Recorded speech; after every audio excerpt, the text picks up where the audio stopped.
All right. Good evening, everyone, and welcome to another episode of Comic Banter. Today we've got with us, of course, Victor Segura, my partner in crime, and always a great history buff and comic historian. And today we are joined by the extremely talented Jonboy Meyers from litany of different stuff. Just a little golf clap there. So many different things. One of his first times I remember seeing some of his interiors was on Gen X with Chris Claremont. We also did a variety of Spider-Man titles throughout the years. Also did the recent Royals and Humans series, Teen Titans, and of course the Spawn Resurrected. I think was 250. No, sorry. Yeah, it was. I did the last few pages of 250, and then all the way to I think 258, and I did Spawn Resurrection, which I don't know. A lot of people know this, but I actually drew that issue twice. Once was under Brian Wood, who was the original writer for it, but then he decided to drop out. So we brought in Paul Jenkins. So we redid the whole thing with him. So maybe someday those pages will see print. Who knows? You never know. That'd be kind of cool. Nice. That's crazy. That's cool. Yeah.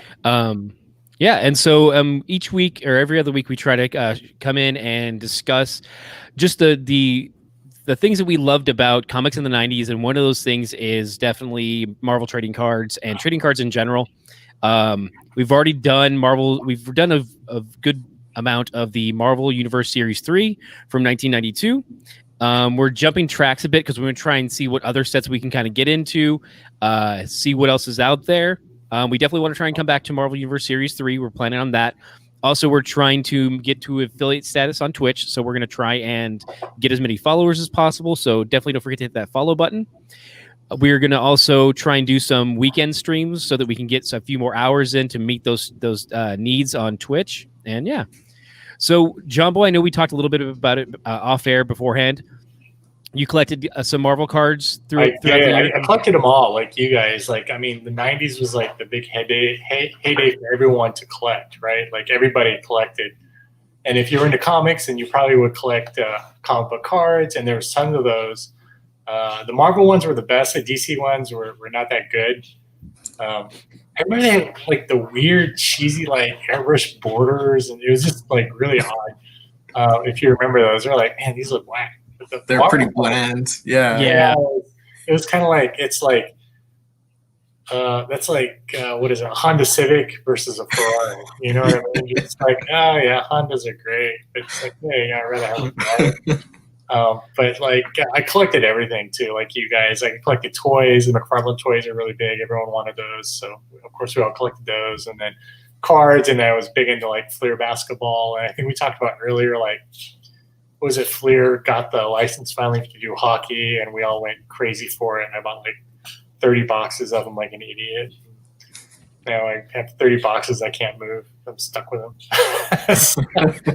I still have them somewhere. I couldn't give them to Goodwill. I'm just it's too emotionally invested into it. All this money going into it. It's so. Just go down to the Honda Center during a game. Anybody want these? Anyone? Come on. Just throw them at people like that. So I think honestly, printing up cardboard was just printing up money, and there's just so much excitement around it. I remember most shops actually that were comic shops were also card shops too. So every weekend, Saturday and Sunday, we go down and there'd be a line before the shops even open just to get in. And usually in the morning, because where we were, it was all these old guys who would chain smoke, and we knew those are the old card dealers who come in and buy stacks and stacks of packs and take the premium cards out of those packs and then go to the flea market that opened an hour later, because they'd open them up, try to get all the good cards and sell them and flip them at the flea market, which was kind of crazy. Yeah, that was the thing back then. You can make a lot of money off of cards. I don't know if that's still that way though, is it? The industry's dramatically shifted actually. From starting this, we started talking to some of the new other podcasts out there that talk specifically about the current generation of cards, and they're completely different. Back in the day, you could get a box of essentially in the end it'd be 400 cards after you've opened all your packs for $40. Now it's for it's sold as a tin in a premium box for $200. Yeah. It has 12 packs and 3 cards per pack. But you also you're getting everything's like a gold variant. Like there's multiple tiers. People are collecting a whole rainbow because they'll do each of the different like variants. Like, oh, this one's the red this one's the red print, this one's the blue print, and just the whole rainbow. They kind of did that too, because I remember when they started Skybox, we all balked at like, Skybox, how much for these packs? You're crazy, these packs are expensive, like screw you guys. But then we all wanted them. So yeah. So it's kind of like that same thing in comics where they kind of like, hey, here's a razzle dazzle to it now. You know? Yeah. And they've also done, of course, sketch cards. That's been, I think, a big push for a lot of collectors in the market. As I'm joining these groups, people are like, oh, I want to get the sketch card, and like you've got other artists out there. It's interesting though. Actually, this is something I didn't think about on earlier.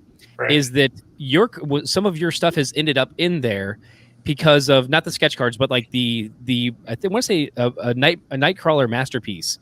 Oh yeah, we did. Yeah, those started off as regular Upper Deck trading cards for the game. Versus, yeah, for the Versus card game. And then they repurposed those. But I mean, I did a lot of you talk about sketch cards for the inserts, and I still have blanks. I have like 150 blanks I've never done anything with. Those have got a market out there now. You could use those as artist proofs, is what they're called. And but like who? I don't know. Like, I'd rather do a sketch on a remark or a sketch on a bigger sheet, you know, instead of doing it on a card. I love the idea about it. I just wish, like, when I did it, there was like, hey, we'll pay you like, you know, I think I got like $5 a card, which was like, oh, no one gets this rate. And I'm just like, really? Yeah, like, I don't know. I was like, okay. I was like, well, how much? Most people are like, well, some people get 75 cents, some people get $1.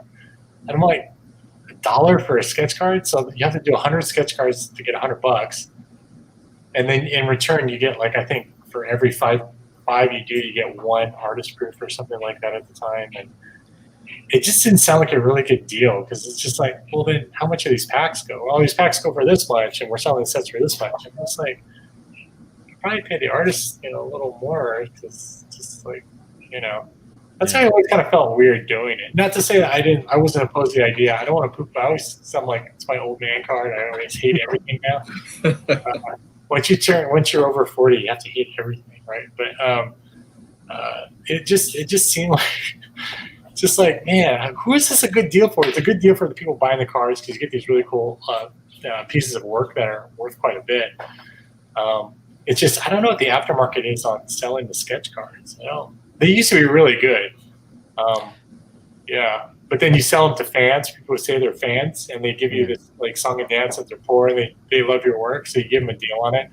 And then 2 weeks later, you see it on eBay for like three times the price. You're just like, man, I thought you were, I thought you were really just diehard. And that's, I mean, that ties into discussions me and Victor have had about, like, it's the blank sketch cover market of like, oh yeah, you get a sketch cover from an artist at a show, and then you're like, okay, yeah, like you said, they're a fan. You're like, okay, cool, I'll hook you up with it. And then you see it online, like it's graded and signed, and you're like, oh, well, that just went for $300 when I did it for you as a solid for $100. Like, that feels funky. Like, that just feels off. Yeah, like it's a little strange. I guess the thing about it is, so like, if people really want art, they should actually pay what's kind of a fair market price instead. But I mean, I get it. People got to eat. People got to make a living. So it's just like, I think the thing about it though is when you have a system that's kind of abusive like that, and usually the people who get screwed are the people who actually do the work, like artists or writers or whatever. So the best thing for those systems is, if you don't want that to happen to your work, you just don't participate when you actually do that stuff. You're like, okay, well, this is the price, or you could just say no. Because the thing now about it is, like, I think when I did I did some Kickstarters and I gave away free art for people who participated and things like that, just to drive content and get people excited and stuff. But all that stuff I ended up giving people for free. They flipped on eBay, and I'm just like, dude, like, why are you selling this? I was like, you need the money? Like, well, no, I like your work, but I can get this, I can buy something better. I'm like, oh, okay, all right, that's cool. I'm like, note to self, don't give away work. It's like, it's like, it sucks, man, because you can't do anything nice for anybody anymore, because there's always everyone looks at it as a monetization type thing bent onto it. It's just, if you want to give freely of your heart, of course. It just, just know that, there's this whole other plethora of things that go along with it. So just be okay with it if you are. Yeah. Don't give anything you feel like you'd be butthurt over later. You know, I guess that's the motto. It's like, yeah, give as long as it doesn't bother you. Yeah. Get that out. Yeah. Sorry. Oh no, sorry. Go ahead. No, go ahead. I'm sorry. I don't mean to interrupt. Sorry.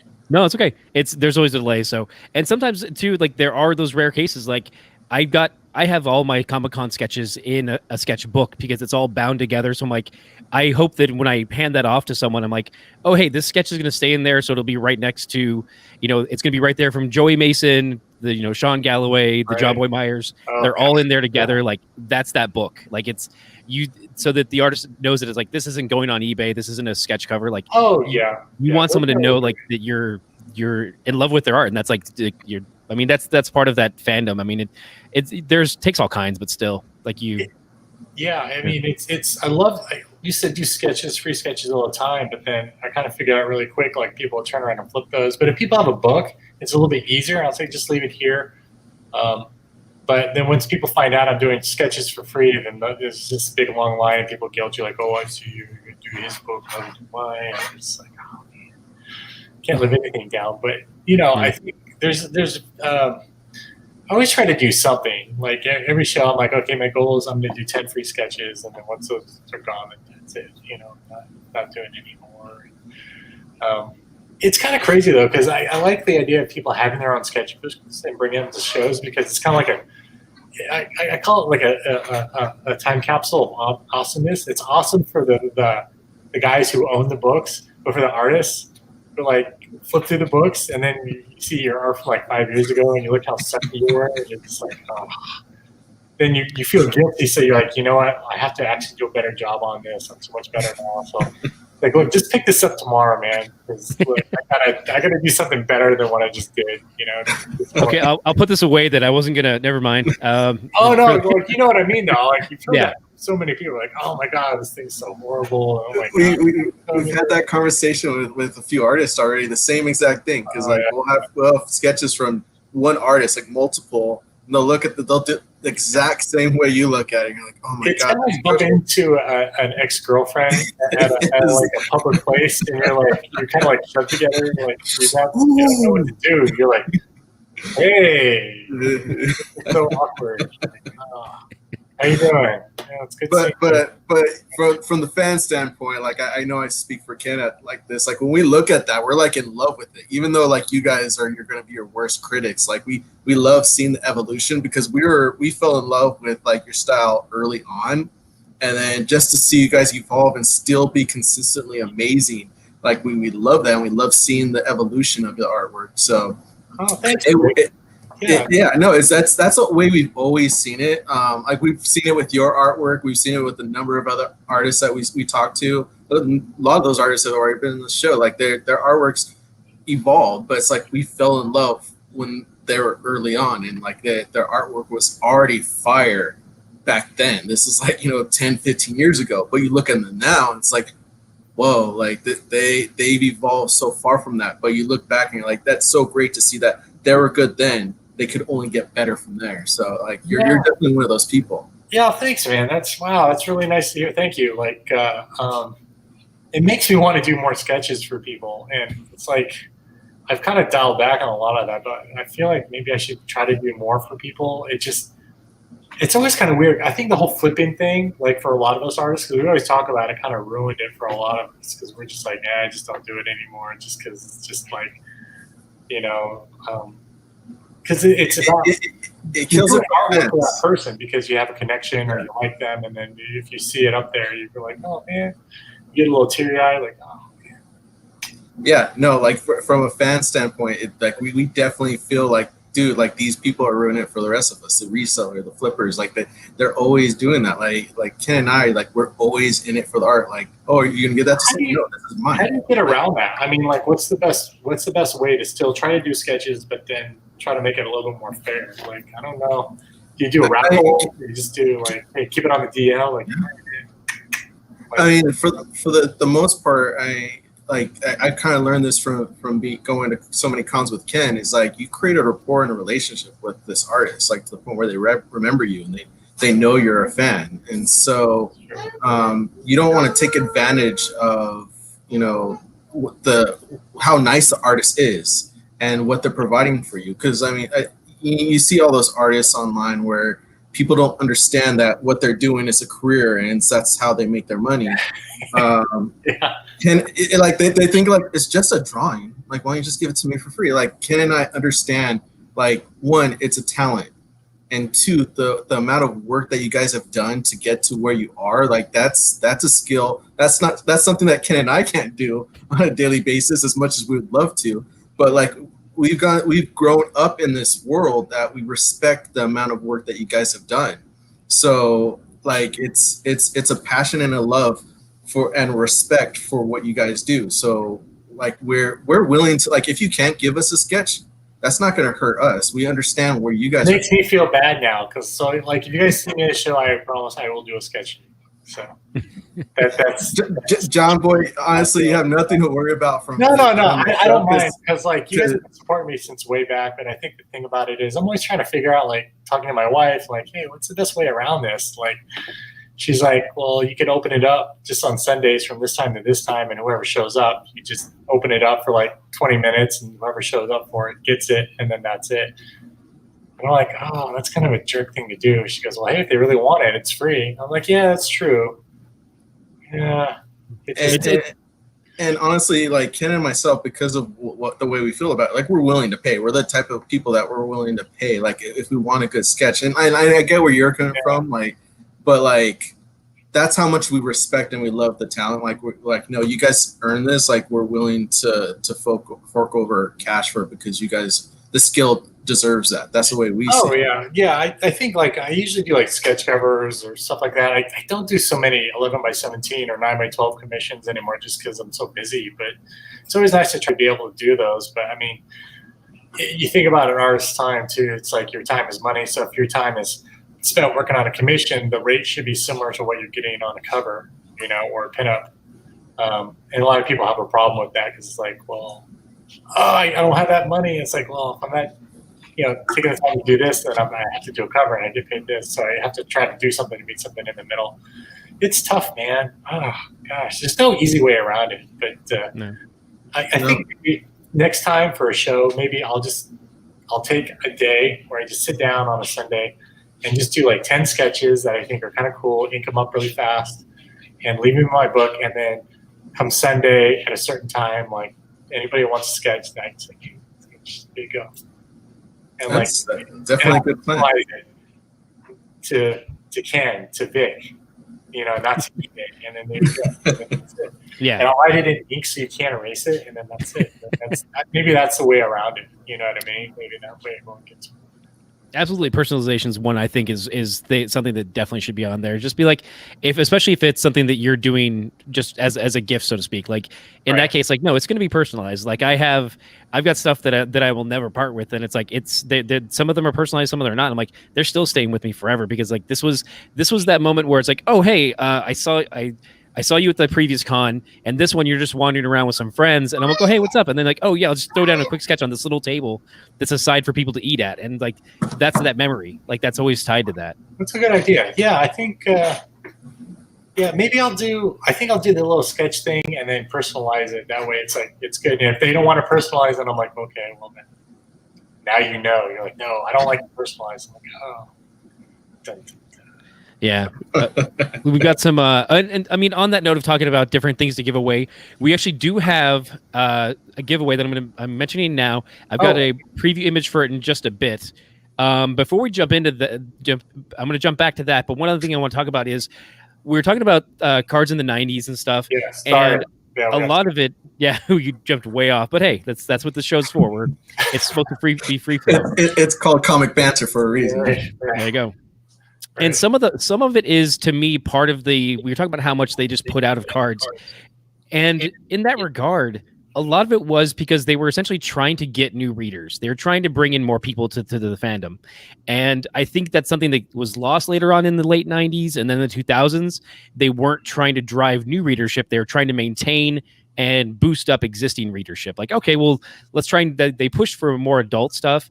And that's where the cards kind of like they drifted off into another realm of like, oh, well, you need the 4 gold holofoils to make this whole set. and they had like different chase sets, and that's one thing I loved about this was it was so like it added to your knowledge of it. It's your Wikipedia beforehand, and you also got like new art. And later on with a lot of the card sets, they would just use pre-existing art and just kind of throw it at like, okay, well, here's this cover. We just took it, we edited it, and here's that cover. I'm like, that's not new art. Like when I got my X-Men Jim Lee set, all of them are brand new art made just for this set. And like, that's what I loved about it. And they're like this big that Jim Lee did it. Like they're like 3 times up, maybe twice up of the card. Because I've seen those sell like online for like, I mean, when they first came out, they first trickled out in the early 90s, they were selling for like $500 to $600, which kind of is like unheard of, like $600. Oh my God, for Jim Lee for that size, no way. And now it's like $600 is like no big deal now. It's like, yeah, it's on sale. And it's like, it's crazy numbers, but yeah, it's, I like the uniqueness of the card sets. You know, I think Marvel did it right where they didn't reuse so much, you know? Yeah. Because I mean that's the whole gist is you want to feel like you're getting something new and something unique, you know. And as an artist, I appreciated that. That's why I collected it because, like, for the Marvel set, I mean, Jim Lee had a couple of really great cards. His Wolverine and Logan ones were awesome. But then Arthur Adams, every card that Arthur Adams did on that set was just like bee's knees. Yes. Those are the ones that you really wanted, you know. So, yeah. And I still have two stacks of them. Like it's just like, you know. We've already got a few comments on today's. Jumping back and forth. This is going back to our discussion about sketches. Eric says, "I've never understood how people have the nerve to haggle over the price for an original art from an artist." It's like, yeah, I mean, it's some people are just trying to, I mean, get a deal, and it's like, I think there is a thing of trying to be in alignment because, like, usually, like. An alignment is you kind of talk to your buddies before the show, and we all talk like, hey, how much are you charging for sketch covers here at the show? How much you charge? Like, oh, I did $300 last year for these, but I think I'm gonna do $350 this year for this and this, and then maybe $150 for just headshots that are penciled in ink. We're like, okay, cool. So everyone kind of talks a little bit to set the price a little bit because every show is different. But you know, $300 or $400 for a sketch cover is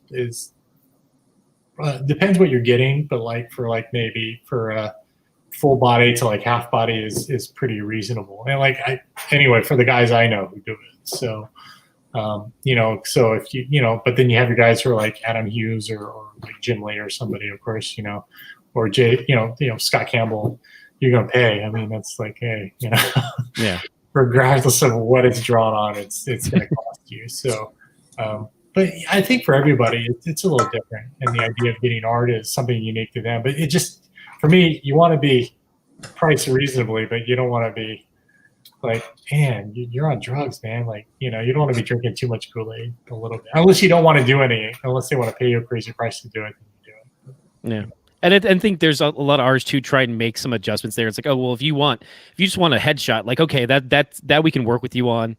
Right. And if you're looking for a full body, like that you're looking for a full piece, like that's you're gonna get what you pay for, as with most things. So it's like, be prepared, like, okay, if you can't afford that, maybe ask just for a headshot, ask for a bust, work with the artist on that. Like be like, okay, hey, you know, I can't afford that, that's cool, well then, you know, maybe try this, or hit me up at the next show. Maybe it's a smaller show so I have more time. So I think the trick for everybody is to ask for it. And I'm telling you guys this now, so I shouldn't be saying this, but I'm going to say it. So if you get a sketch cover or something like that, the best thing to ask for is a waist-up shot.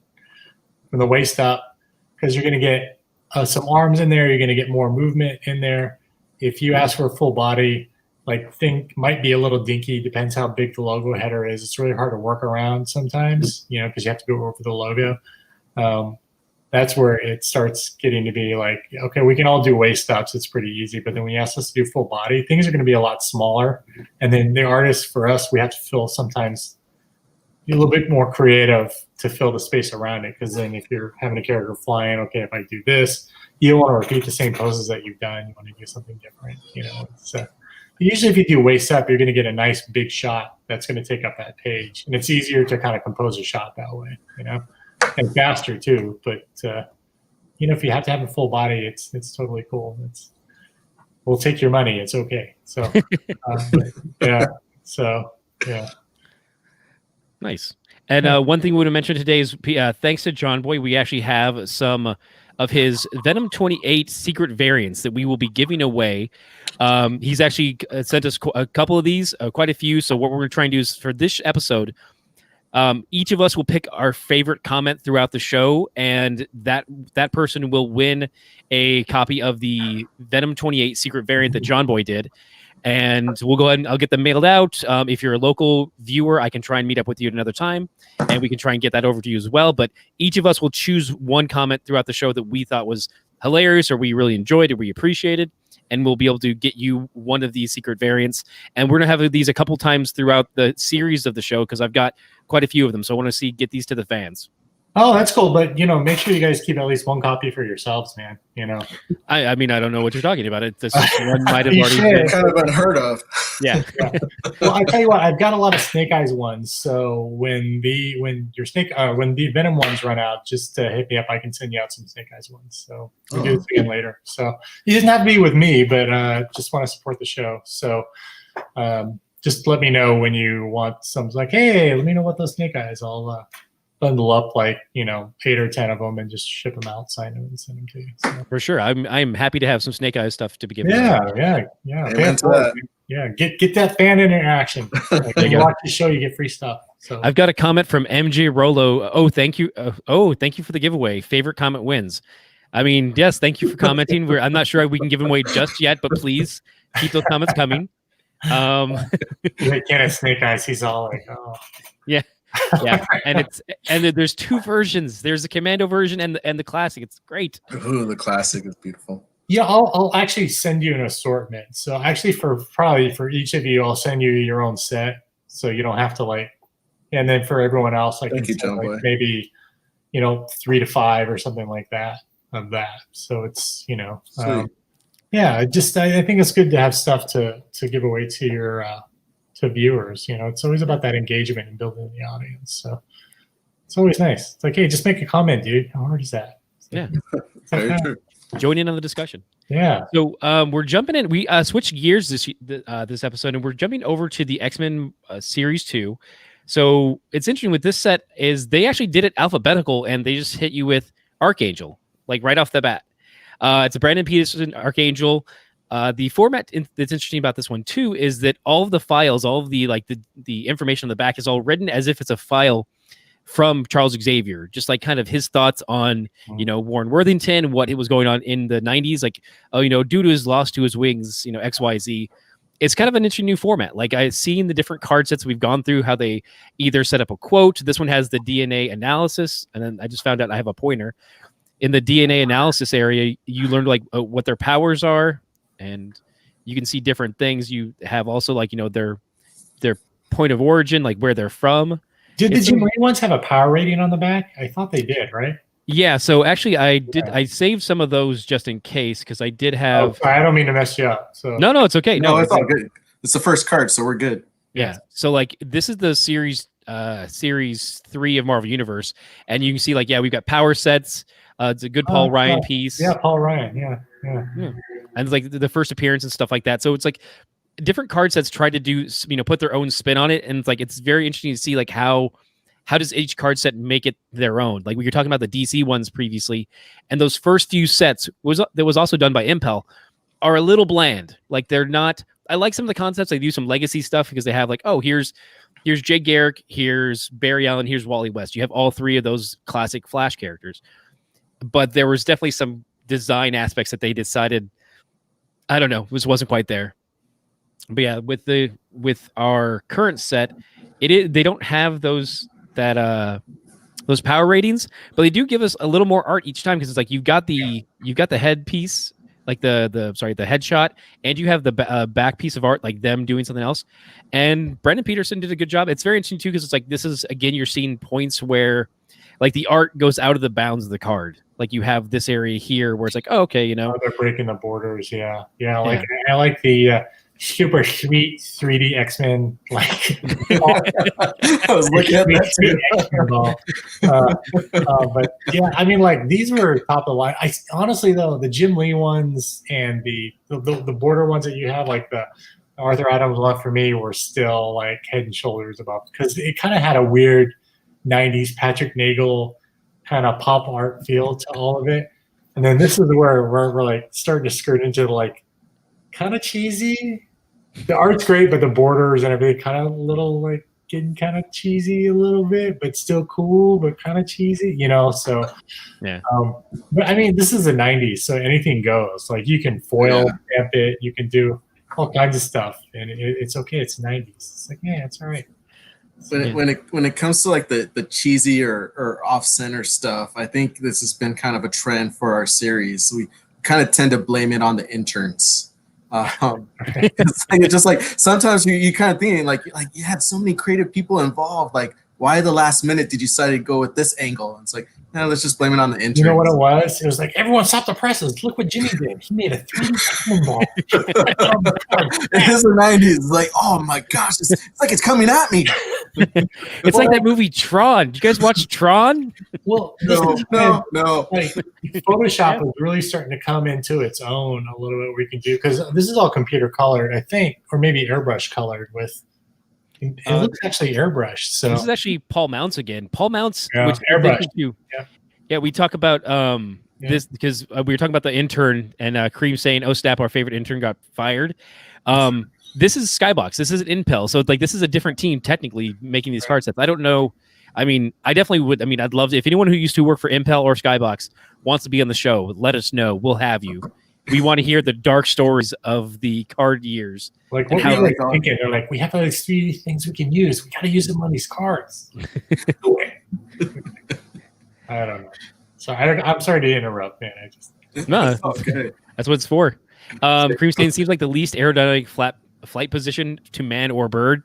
Very true. I'm not sure what's going on there, but it's. Well, I can let me lend some. So when you're doing cards, they give you a template and saying, okay, this is how the header is going to sit. Everything's kind of planned out, most of the stuff. Because I did cards for Hearthstone, and I've done some for some online trading card games. They have a specific template, and you got to make sure that pose and everything that you want kind of fits in that template. It sounds pretty easy, but then it kind of limits you on the type of poses you really want to do sometimes. Because the ones that you really want to do, you'll do a couple roughs, and then it'll go to committee, which is the art directors and the team and Marvel. Everyone has input on it. At least that's how it is nowadays, and they'll actually pick the pose that they want. So, or they'll tell you like, do this, but put his arms out like this. We're gonna have him flying over the logo. And you're just like, that's dumb, but okay, whatever. You're like, you're writing the check, so fine, I'll draw them however you want. Yeah. I mean, that's usually how that stuff goes. So if there's things that you kind of think are kind of off, or like why the artists do that, nowadays we're getting very specific directions on like how the template is supposed to lay out, what we're supposed to do, how things are going to fit within that space.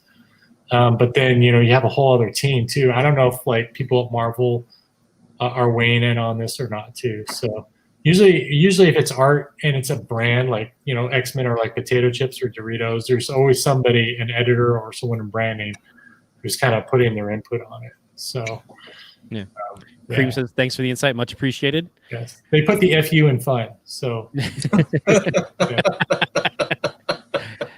Eric says, if you remember right, there were some of these with gold foil X's on the circles on the bottom. That does sound familiar. I mean, there's so many different X-Men sets, and they use gold foils as much as they could. So it's like I vaguely remember that as well. I love laughing, but they know it too. Like, yeah, I remember that. It's so funny. Yep.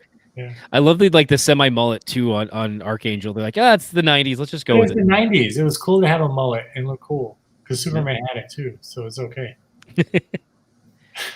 Next up, we got Andy Kubert doing Beast. And I mean, it's Andy Kubert. It's funny because this one too, like they definitely set up certain styles. Like every one of the blue team has like blue borders with with yellow font, and then you flip that with the previous card. Gold team's got blue font on gold back, and like they definitely kept a style and a format to these. And like I appreciate that as a ridiculous nerd who's too pedantic.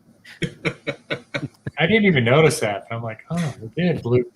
This is X-Men Gold and X-Men Blue. Man. Yeah.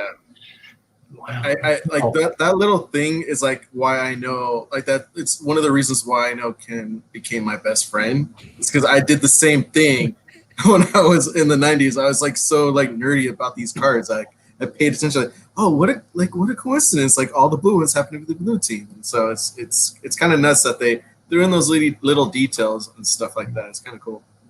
I don't think this is the image years now. So Jim was not doing cards. Rob was not doing cards on these, which is sad. And Todd was not doing cards on these. So it's like, yeah, that's one thing that's definitely interesting. Moving from the previous Marvel Universe to this X-Men set, it is like if you're going to see that every time we get an Excalibur character, Alan Davis is doing the card. right. Every time you see the blue team, you're getting Andy Kubert. Every time you like it's they follow a pattern, and you don't get as much variance out of the X-Men set, which I was a little surprised by because I was so used to doing the last Marvel Universe so much that it's like, oh, Andy was doing X-Men at the time though too. So I think, and his brother Adam was doing Wolverine. Yep. Yeah, that's kind of weird. Like, my favorite Wolverine artist. All right, and got there's not. I mean, it's pretty straightforward. Beast, he's leaping towards the camera. Let's see. Beast doesn't normally have ape thumb toe, so how is he hanging upside down? Yeah, that's very fair point. He could have his feet wrapped around the pipe a different way. We don't know. Like we can't see it. It's off camera. that is true. He should have eight feet because he can. Yeah, He's more dexterous because of that. that's true. Next up, we have at least one. I know one person in chat who's going to love this. We've got Bishop, another Brandon Peterson, because we've got Gold Team on deck. So I love it. It's got the energy effect in his gun. Like every time we see him, it's like, okay, he's got to have his gun and an energy blast. Like that's Bishop. You're set. We talk about different, ironically. yeah, we talk about toys and stuff like that a lot because I collect way too many toys. Every time they do a figure, it's like, okay, that's exactly what they do. It's like give him a gun and maybe a power effect, but he's always got to have his gun. Like that's his. Eric says this is my X-Men, best X-Men ever. I do like Bishop. I like him better now as a character than I did early on. I think he's a little bit more fleshed out. I didn't like when he took the villainous turn. I was kind of sad. I was like, oh. Oh, against Cable? Yeah. Yeah, it was kind of because they wanted to kill Hope, or I don't know. It just didn't. Yeah. Yeah, it was an odd turn because it's like he had been I'll always think of it when he'd come back to stop Onslaught and never knew it. Like that was his main drive. And once that happened, I was like, that was a momentous event. Like suddenly he's like, no, this is like you get to see the video that was shot of Jean Grey explaining like, no, this is the interloper, the imposter that infiltrated the X-Men, and you never knew who it was, and you saw it like cut. They thought it was Gambit for the longest time. Yeah. Yep. Create the rift between the two. Right. Yep. But And he raised Bishop as a kid in the aftermath. Yep. So Yeah. Because he was one of the only ones to survive. So he's like, oh, I saw you as an adult, and you're the only one to survive. It must be you. You must be the infiltrator. It's like, no, it's Professor X. Well, sort of. Professor Magneto X. Yeah. Comics, everybody. I know. MJ Rolow says the 90s font fade at the top is the choice of the time. Yeah. Very 90s. That was very popular to do that, like in everything. Like it's kind of weird when you look back. You can actually look at the design sense. If you just look at it, you'll know from what period it came from because of the font, the way the airbrushing is, like the grade to whatever, the shadowing in the back. It's so 90s, so vintage. Well, 90s to, what was this? Yeah, 93. It's like, wow. See, Cream Anderson says, can Bishop shoot himself with a gun to charge? Technically, he can. He can just like turn it around, start shooting himself. But he's not bulletproof though, so it would hurt him. Yes, as long as it's like an energy type gun. Yeah, if it's a laser gun, he's good. Right. Yeah, if it's a shotgun, he's done. There's no more Bishop. Yes. Yeah, I agree. I never loved him as a villain. It's kind of like, well, you're just running out of ideas now. It's like, you can't. It's like, why don't you just make up a new villain? Like, bring Strife back. He's a Cable clone. Yep. Yeah. Yes. And I mean, right after that, they did though. They like, oh crap. Okay, so we're gonna throw Cable in the future, and what's gonna be the deal? And they did it with I want to say the first Messiah War. They ended up doing that, which they renamed the second. Yeah. You're just running out of ideas. It's like, Yep. Critter Paladin says, I like the gun better than the shotgun. I think it's just the Jim Lee. I think it's from the Jim Lee X-Men card. I think so too. I don't have that game, but yeah. It kind of feels like it a little bit. Yeah. Let's see. Agreed. He's very fleshed out character now. However, I did love his time as a villain. I loved his District X run. That was probably my favorite version of Bishop, where he's a detective in New York. That was probably my favorite run. Right around the Morrison time, where everyone's wearing like black leather jackets, yeah, turtlenecks in the middle of summer. Like yes. Because he was like essentially like the sheriff of Mutant Town, and like it did give him his character more like, oh well, he's a cop from the future. He still feels that role, so he's acting as a cop again, and it's like it did kind of fit. And it's also like when we had the detective agency X Factor too, so I appreciated it. It's kind of weird because like in the Deadpool movie, that's what Cable is, time cop, but in real life, Cable's not a time cop; he's a time jumper. Yeah. And Bishop is a time cop who's after Cable, so kind of. Yeah, it's becomes unclear because later on they're like partially friends for a little while just because they're both from different timelines, so to speak, and it goes back and forth. Cream says detectives are always cold. Fair enough. All the detectives out there was like, that's a lie. Marcus is saying more mullets. Well, we've had at least 66% of the cards so far have been mulleted, so this is the right set to be in. That is the right set. We are in the right time period for that. So. And then big poofy hair on the girls. Like wait till we see a road card. You'll know what I'm talking about. Very true. Well, next up we do have Boomer, who does have some hair, but it's short. It's funny too because it's like this is when she's called Boomer, and now Boomer is a slur. So maybe she'll go back to Boom Boom. But it's very slur now. What? What's up? Yeah. What? Slur for what? Just for people who are old. It's not a like slur. It's just like it's like calling someone a Karen. Like the baby boomers is more like kind of where the reference came from. Wow, I'm not. So Karen. What if your real name is Karen? Sucks. Yeah. Especially if you're Karen Page. Oh yeah. Yep. Critter Palace says old people, baby boomer. That's the connection. Oh, yep.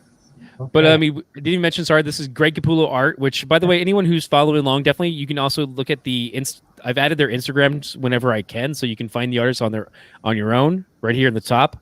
I'll always try and fit that in for you guys. Yes. Sorry, I teased that. That was my bad. No, keep going. It's okay. No, we're good because I don't know how much we can talk off of Boomer or Boom Boom. All right, fair enough. Let's just go to the big show.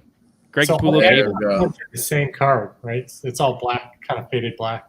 Yeah, so it's XForce. Like that's the team for these guys. Cue the theme song from Deadpool 2. I've been listening to Robservations podcast, and it's kind of cool to hear Rob's insights about making XForce and making the New Mutants cool and adding more of an adult element to it, which was kind of nice. It's kind of cool to hear. If you guys have listened, I'm sure, right? Have you guys listened to this podcast at all? I have it downloaded. It's just a matter of like, much like everything in the world, I have a backlog of like, these are the stack of comics that I haven't gotten to. These are the movies. Those are the podcasts. Like it's one of the many long lines and things that I need to get to. Yeah, it's very interesting. Like to listen to some of the behind scenes stuff, because this is stuff we've always heard via rumor mill, but it's never confirmed. Now it's like a lot of it's confirmed. Like, oh, okay. I see. Oh. Critter Paladin says the New Mutants were always cool. I mean, right. I agree. There's definitely some good potential there. My wife just discovered Danny Moonstar, and she's like, I need to check her out. She's learned more about that character, so I definitely think there's a lot of good potential there. I enjoyed a lot of the stuff later on too with like Cypher. Cypher, when he came back, had so much more potential that they gave him during his original character. I never picked up New Mutants until I had a lot of respect for everyone who worked on it. I just didn't like it until Rob Liefeld came on to the book. I could never identify with the characters, and I have a theory. It's either you were a New Mutants fan or a Teen Titans fan, but not both. I collected Titans religiously by Marv Wolfman and Tom Grummett during this time. So that's kind of where I was like, hey, my heart is with Teen Titans, or the Titans, So I could not get into New Mutants until Liefeld started. And then I started picking it up because I'm like, oh, this is cool. Like I can get into this now. I thought Sam was a dork. I thought Rain cried way too much. Danny, it just seemed like the character was a little bit more polarized for me, quite a bit. You know, I was like, well, they're angry. I'm like, what are you angry about? It's like, you're young, you have powers. Life should be great for you. Like, go out and make or something. You know what I mean? Like, you know, I don't know. I don't know. It seemed like it just felt a little dated and out of touch. And I think when Rob got on it, the characters kind of modernized a little bit for me. So they acted more like kids. I felt like, I don't know. Not to disparage the writing or anything for any other teams. I think when I just passively picked it up, I just couldn't get into it. So. Yeah. Well, I mean, that's the thing too, is with cable, you have that other side where you have that, like you said, it's polarizing. You have all these kids now with this old grizzled veteran who's just like, no, like, get your shit together. Let's get going. Like, let's get some stuff done. Jumping into the chat, we've got, is Cable's arm the weight of an entire teenage kid by itself? Why the hell did it weigh 350 pounds? You know, fair enough. I didn't even like look at it. He does weigh 350 pounds. I mean, maybe that's with all his gear, with all those pouches and those giant ass like UGG boots. Like that's him fully loaded. That's not just his. And he never carries just one gun. He always has to carry like 17. Well, So his strength is augmented by the techno-organic virus, and whatever he can't lift on his own, he uses his TK to help him move and lift. But like, I don't know, like if you're a Cable fan or not, but he's in constant pain too because he's using his TK all the time to hold back the virus. But I don't think he has it anymore though, right? He's like, ooh, free and clear, baby. I think he's, you know, I think he's healed now. Well, I think technically he's dead now. Well, technically he still has it because he's young again. Because right. The whole time travel story thing again. Right. Oh God, that's right. Kid Cable, guys. Man, we can't have anything good, can we? Getting taken away from us.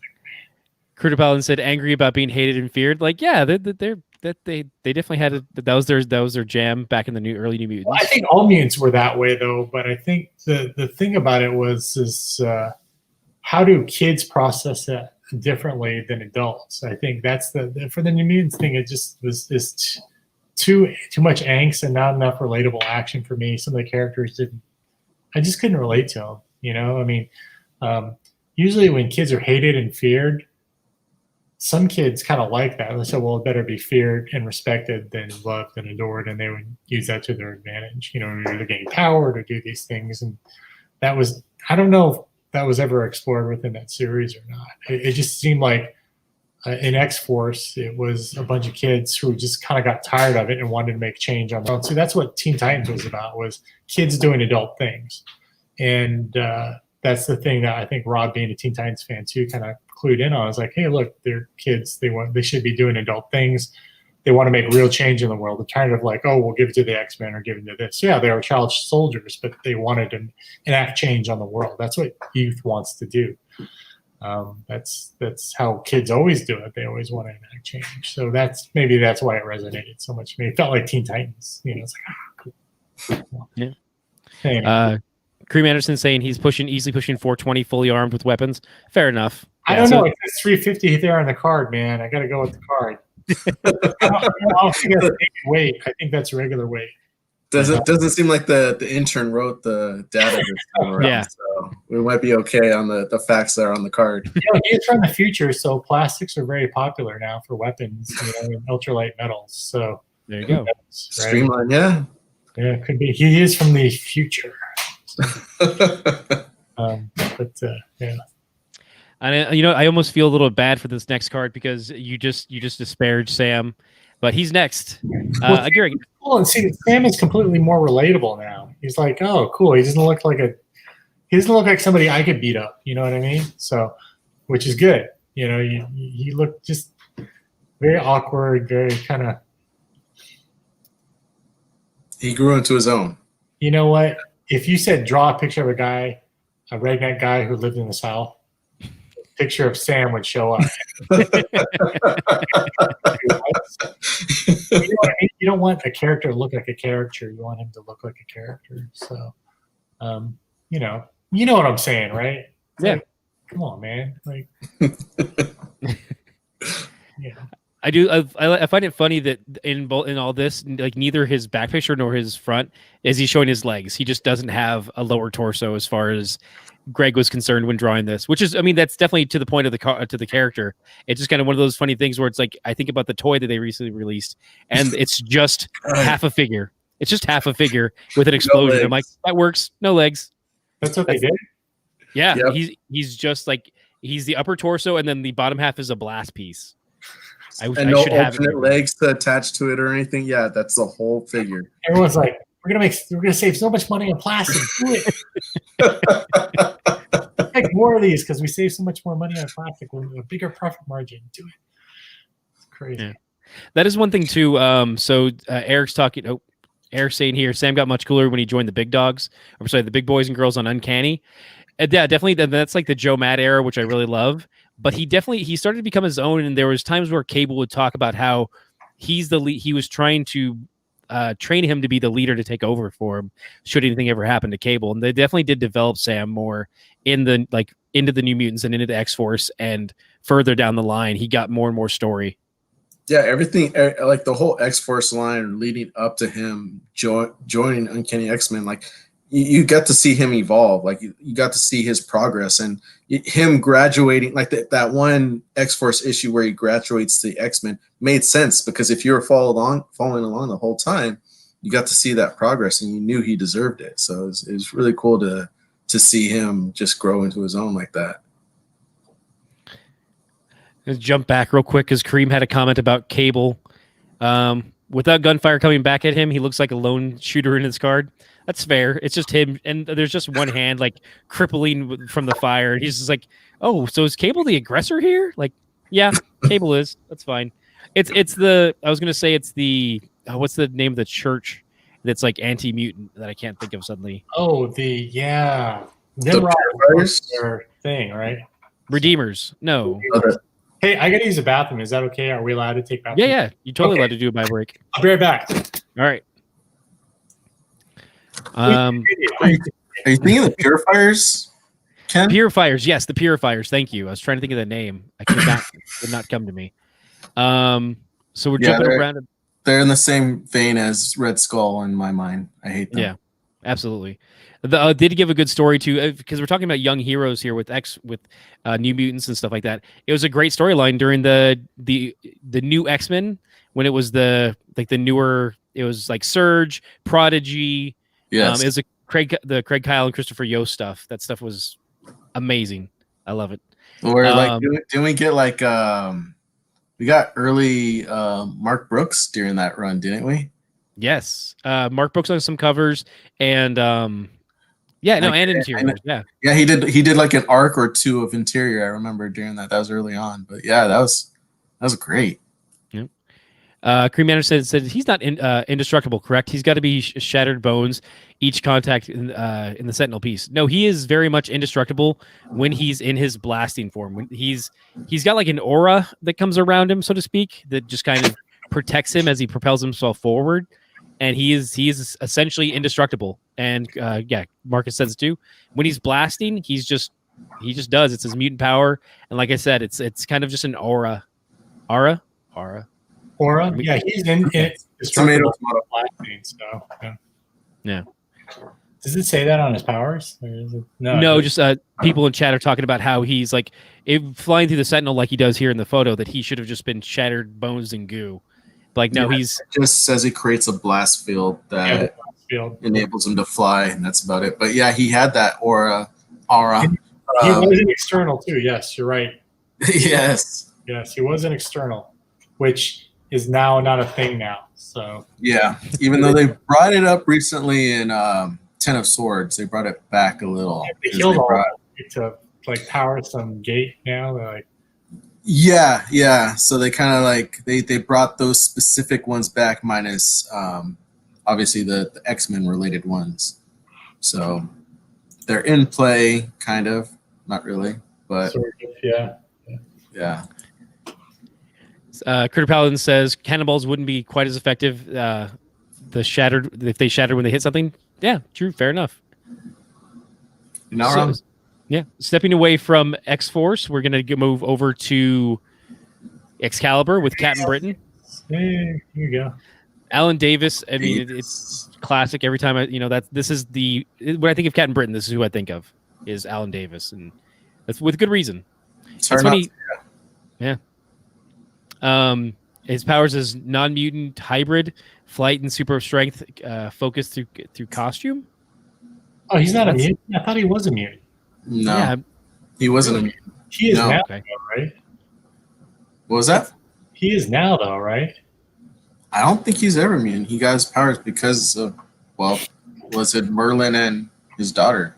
Yeah. Give him those powers. They say he chose, he chose the amulet over the sword, I think.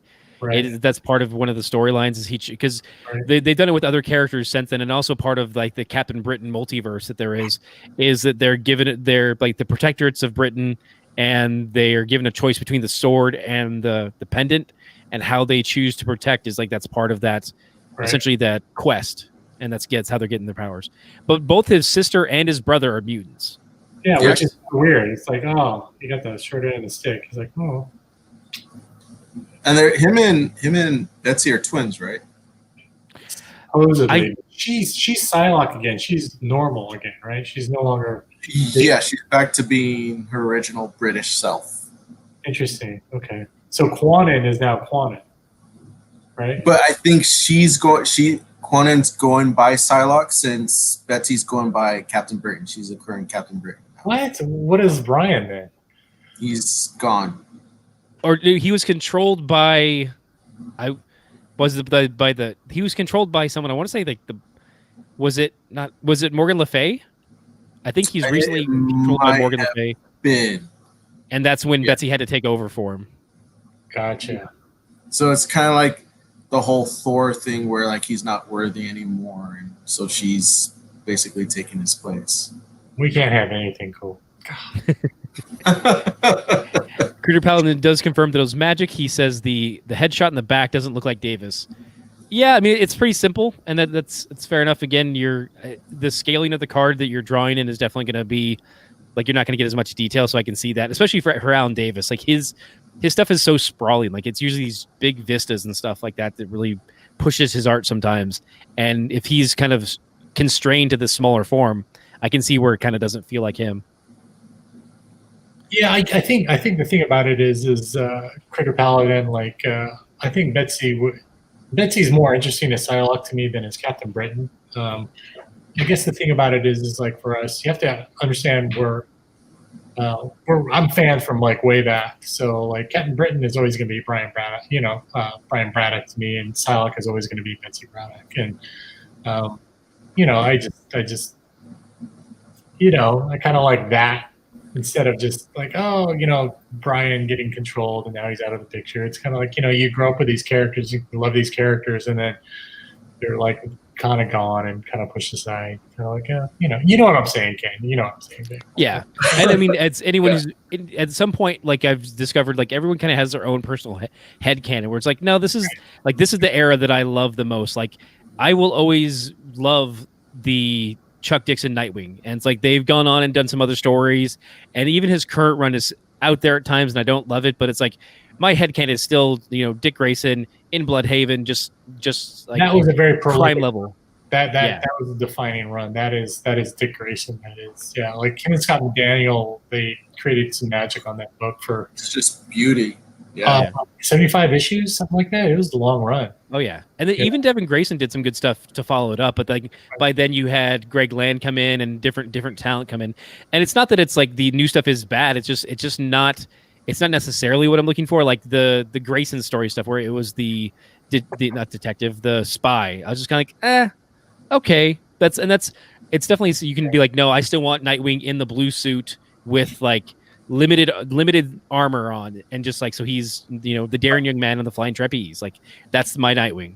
So and we just kind of adapt as we go. We all have our own headcanon is the best way to put it for me. Yeah, I think that's the thing that's like it's like Wolverine used to be so cool, guys, and now he's kind of just is not. He's so relaxed now because of nobody cares. Well, there's no mystery to him anymore. You reveal too much, and it's just kind of like, well, yeah, like yeah. Anyway, Nightcrawler 2 used to be a really great character, and they just kind of I don't know. You know. Yeah, he's gone. I mean, he's one who's gone all across the board as well. Like between like, oh, you know, he is that he's almost a priest at one point, and then he goes to hell and comes back. But then again, too, like part of that when he does come back, like you get that awesome Ed McGuinness art, and I'm like, that's kind of fun. Like it opens up with him swashbuckling in heaven, just like I'm just having great adventures up in heaven, and I'm like, and it looks amazing because I love Joe or Ed McGuinness, so I'm on board. Yeah, that was a great run. I think the good thing is more about what's core to the character and what is the favorite, what is the key rendition of what makes this character tick, and those are the things you just don't ever want to mess with because that's what makes that character magic. You know what I mean? And you can put that character through trials and things like that, but you know, it's just like Wolverine's pretty much unrecognizable from how he used to be. You know, he's not. It's just weird, man. You read it now, it's just not the same. It's just like, yep, yeah. And it's definitely too like Critter Paladin saying like I'm probably older than you, OG Excalibur, but I get you. I've been around long enough to know it's all going to reset. Yeah. Yeah, maybe. Yeah. It just I understand people are always just trying something new, and I think the thing about it is I think he still stayed true to who the character is, but it's just. I think the thing about it was it's like there's no at the end of the day the characters are always going to stay the same. In most cases, I mean they're trying to do things where the characters change now, which is a good thing too. But I think characters should arc a little bit, but within their own arc, where people have a good sense of where this character should go, not necessarily just change for change's sake, you know. And like it would be really great for you know Captain Britain, you know Brian Braddock evolved into like King Britain or something like that, or I don't know Britannia or something where he evolves and he arcs and then he passes it down or something like that. That shows character development progression versus he's enthralled by Morgan Le Fay this one time now and it's just now he's lost it, he's fallen from grace. Yeah, you know. Yeah, I don't know. No, I hear you. Yeah. Jumping back, Critter Paladin says Logan did not need a backstory. Agreed. Like, yeah, just some characters. I mean, part of that mystique is just like let them have that mystery. Yeah. Let's see. I'm cool because I've overpowered Badger with amnesia. Okay. Again, speaking of Wolverine and just kind of like his time for like how he evolved over time and what made him cool to begin with. Right. Yeah, I agree with it. It's cool to see her live up to like Critter Paladin had a really good comment too. It's good to see Betsy try to live up to. Yeah, I think the ideal though is what is the heart of that relationship? It's not her trying to live up to Brian's expectation of what Captain Britain is, but the fact that Brian stood up for the ideals of what he believed in, even though he didn't really have any superpowers. He wasn't a mutant. He didn't have these things. I think it's characters should have more of a tick where what's the root of that relationship? And then that's the relationship that makes her want to honor his legacy or something like that more instead of like, because Captain Britain's just a title. Anybody could be that. But, you know, what Betsy and Brian have, what makes that unique, you know? Because her brother with Jamie, if you read the older Alan Moore stories drawn by Alan Davis, where Jamie and Betsy have a really special relationship too. And Claremont touches on that early on in the series until Jamie goes cuckoo and then they kill him. So everyone has their own ideas how a writer, what character should be, which that is kind of the problem, you know. So, but the thing about it is you got to remember when you're messing with other people's toys, it's not how you feel about the characters, it's how fans feel about that character, and then doing something that honors that legacy instead of taking a crap all over it too. You know what I mean? So yeah. But there's something to be said. You know, some people I just want to crap on it, and that's it. So that happens too. Yeah, they just need to reinvent the wheel for themselves, and editorial's fine with it because they just want to try and get the sales up. So yeah, it's always something different. You know, I think there's no one right way to do it. I think we're just, you know, old man shakes fist at sky. Old man yells at cloud type news. There you go. Yeah.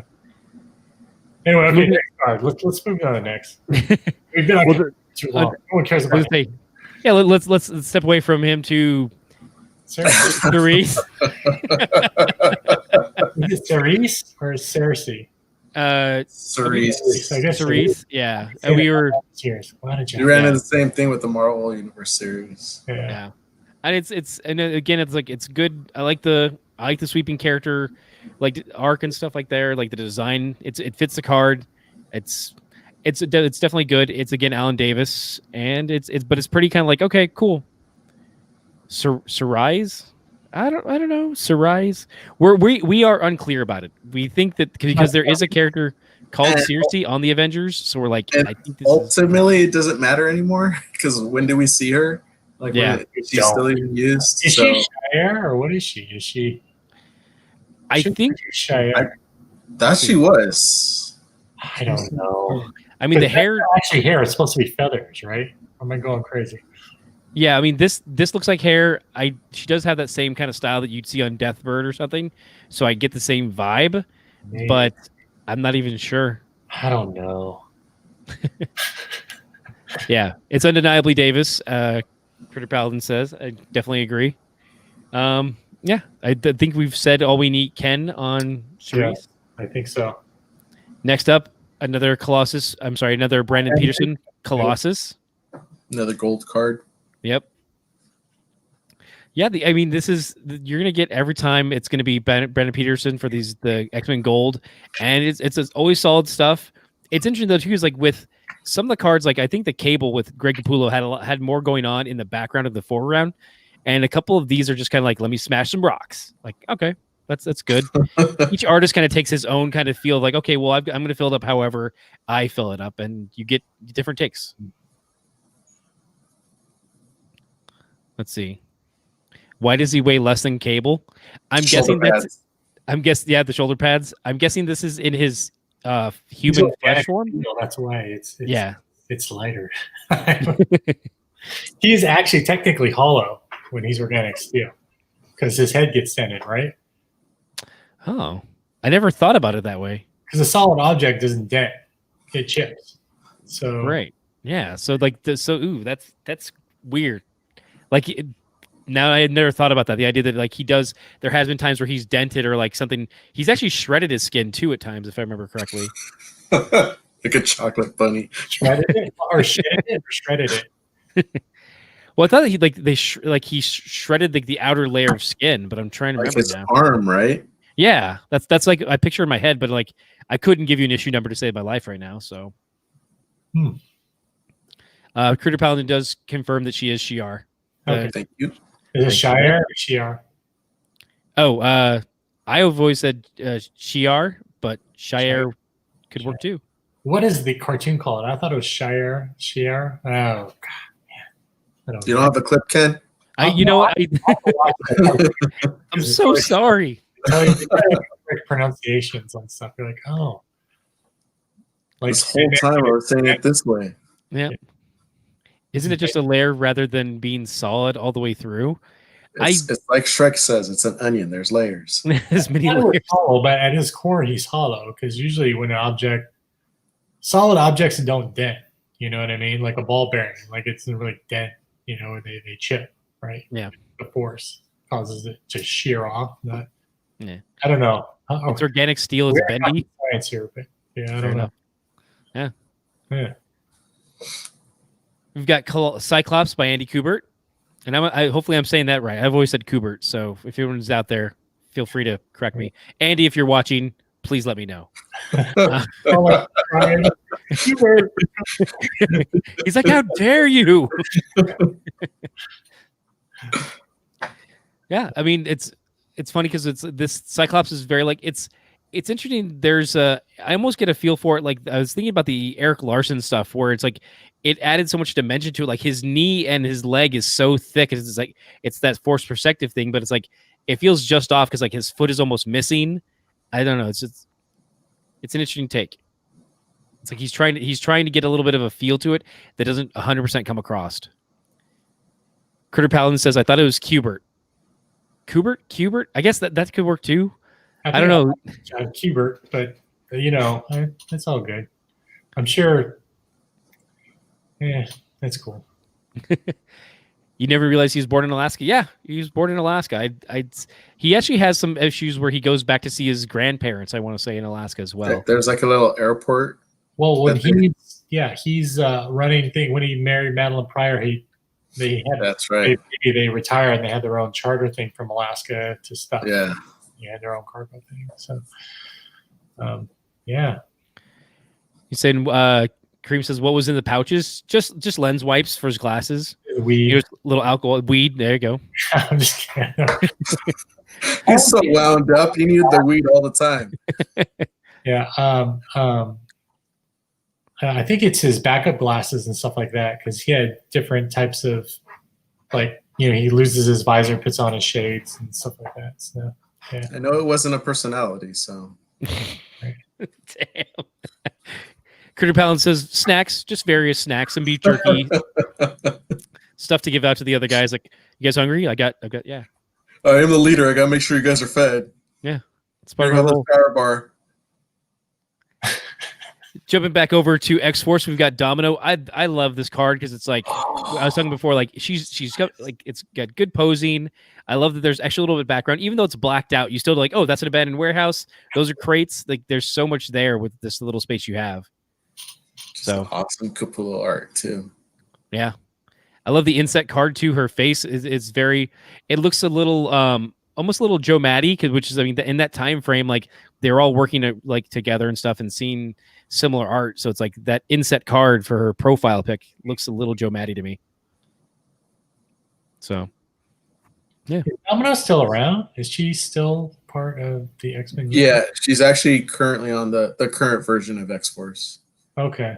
But is Kid Cable part of that, or? Young Cable's not a part of that. He has his own title, and he's on Fallen Angels, I think it was. What? Okay. Yeah. Huh. Okay. All right. A little on the Roger Cruz size. Yeah, fair enough. I see that. Who's a little on the Joe Mad side. Yeah. Saying Cream says he loves Domino. Yeah, he's talking about the game. Loves Domino. Yeah. Genetic status and powers unknown. It's for, I'm looking at the DNA analysis. Genetic status and powers unknown. Is well versed in many forms of combat, but also she has a certain amount of its probability control. Correct? I thought so. Yeah, same. That's one thing that's weird about these cards. Again, it's you go down to the intern. There in the next set, we have Gambit is given a power of like, oh, he has latent telepathy, so he can convince people to do his bidding to a certain degree. Like he wins their it's like mutant charm, and it's like, who wrote these cards? Because I never heard of that before. And then it's like, well, yeah, now it's canon. It's this is part of it. I'm like, okay, that's fine, I guess. But I had always thought she had some probability control, not control, but kind of almost similar to Black Cat, where it's like just enough to kind of like hedge her bets. I don't know. I'm trying to think of a way to. Or long shot. Yeah, exactly. Long shot. Another one. Critter Palace says, I don't think they knew that yet. Fair enough. That's certainly possible. Let's see. Speaking of Gambit, we've got the Raging Cajun right here. Another Andy Kubert, or Kubert, if you will.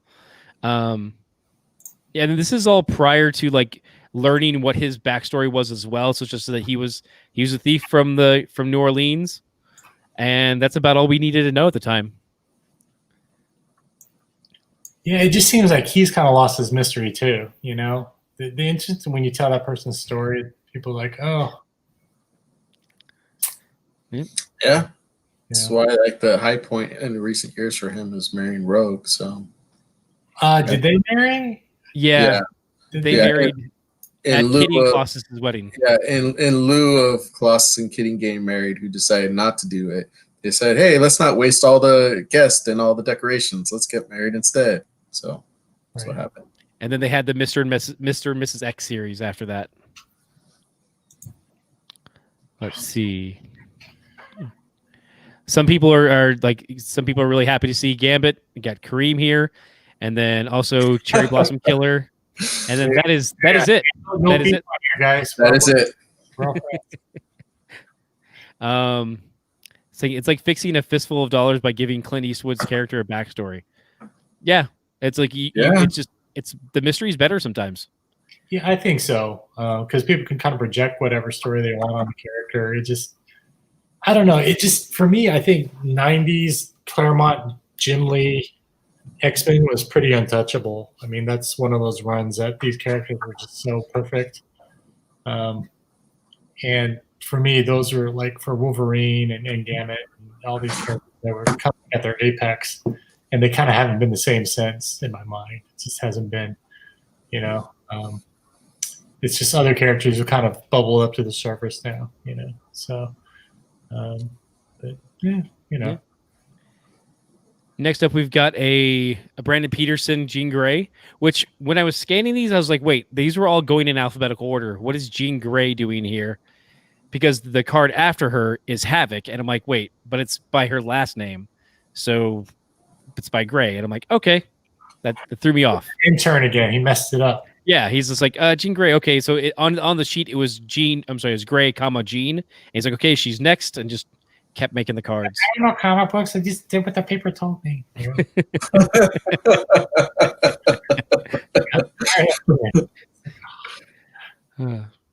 So yeah, I mean, Jean Grey. We all know that, you know, telekinesis, telepathy, pretty.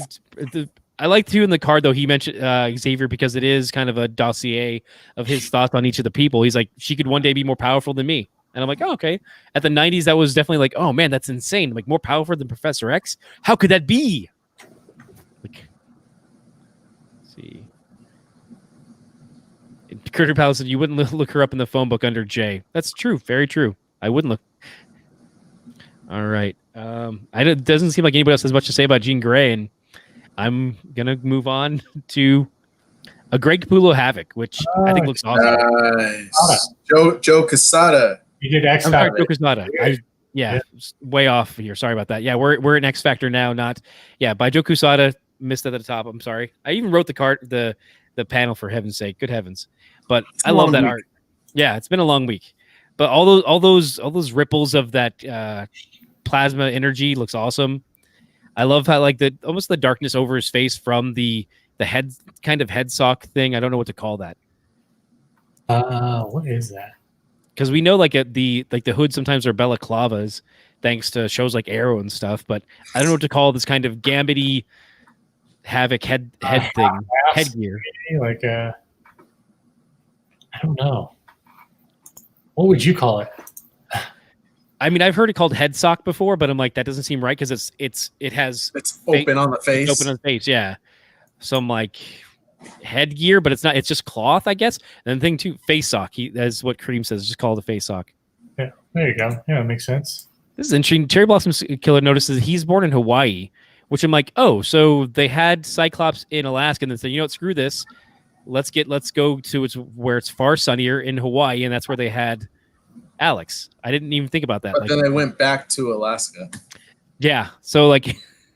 Well, that's what the thing is. They're heading back to Alaska, and then the Shi'ar kidnapped them, and so on and so forth, and Corsair and space. Ooh, Critter Paladin has the best description of it. Head bikini. Bikini. Yes. Yeah. All right. I think open face mask. There you go. How about that? I think that's going to be my first giveaway. I'm going to give it to Head Bikini. Amen. Critter Paladin, you have won a copy of Venom at 28, which by the way reveals who the character Virus is in the current storyline for the Venom and Codex too. And Codex. And is the first comic in Marvel to reference Head Bikini. So we've got our first winner. Let's see. Jumping back, we've got, so where did they fall from the plane? I'm pretty sure they fell in Alaska, I thought, but I mean, now I'd have to go back and double check. I don't know. Does anyone know where? I thought it was Alaska as well. Yeah.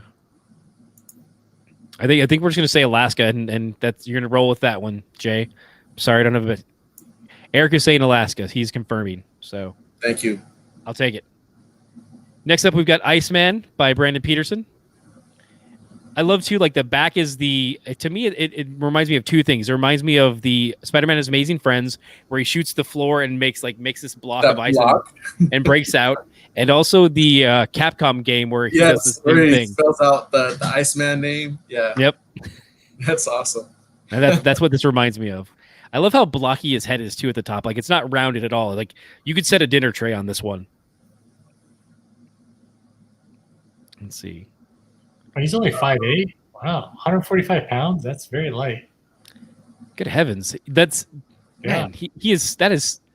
That's crazy when especially when you think about. Oh yes, Cable is 350. Like he's who of him plus. Like that's Yeah. crazy. I think like, golly, Bobby's like a tiny dude. Like, I mean, is that in his ice form? But even then, ice would be heavy. I don't even know now. That's don't random. know. Yeah, that's interesting. Born in Long Island. Wait, no. Port Washington, Long Island, New York. All right. Yeah. Yeah. Eric loves the transformation panel. It's definitely my favorite. I love the swoop and stuff from the ice slide is cool, but I like that back panel so much. Yeah, it's cool. Like, yeah, it does remind me of Very Amazing Friends. Kind of like goes.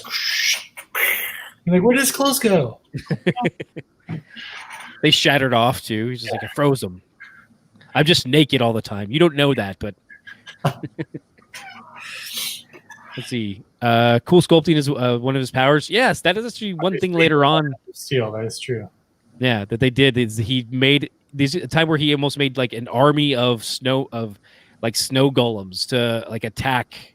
I'm trying to. That was like that was the Bendis and Monin run, where they come with the future, where it's like Zorn, they think is Jean Grey, but it's just empty shell. And it's all like smoke and mirrors. It's just Mystique.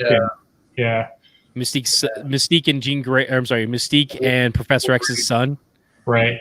And then also Mystique and Wolverine's son. Yeah, it's weird. So yep.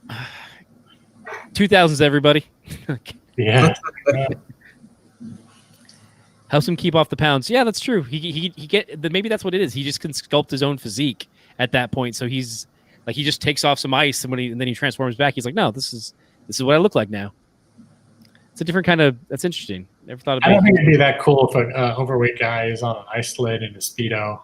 Like, that would be interesting, though, right? That would be kind of cool. Yeah, because even in that future version we were just talking about, like there was two versions. There was that big golem version, and then there was like the old skinny wizard. So it's like he never like put on weight. Like he was always either like thick built or at least like reed thin.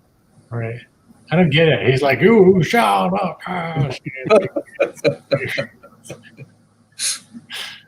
What are you doing, my X-Men? Stop it. Wouldn't he need a certain level of telekinesis to wield his powers? I mean, it's just as with any power, it's just kind of however you decide to push it forward. There's a time period where I want to say it's during the tsunami era of Marvel. They had Human Torch had his own series where he could see the path of fire and see the fire's intent.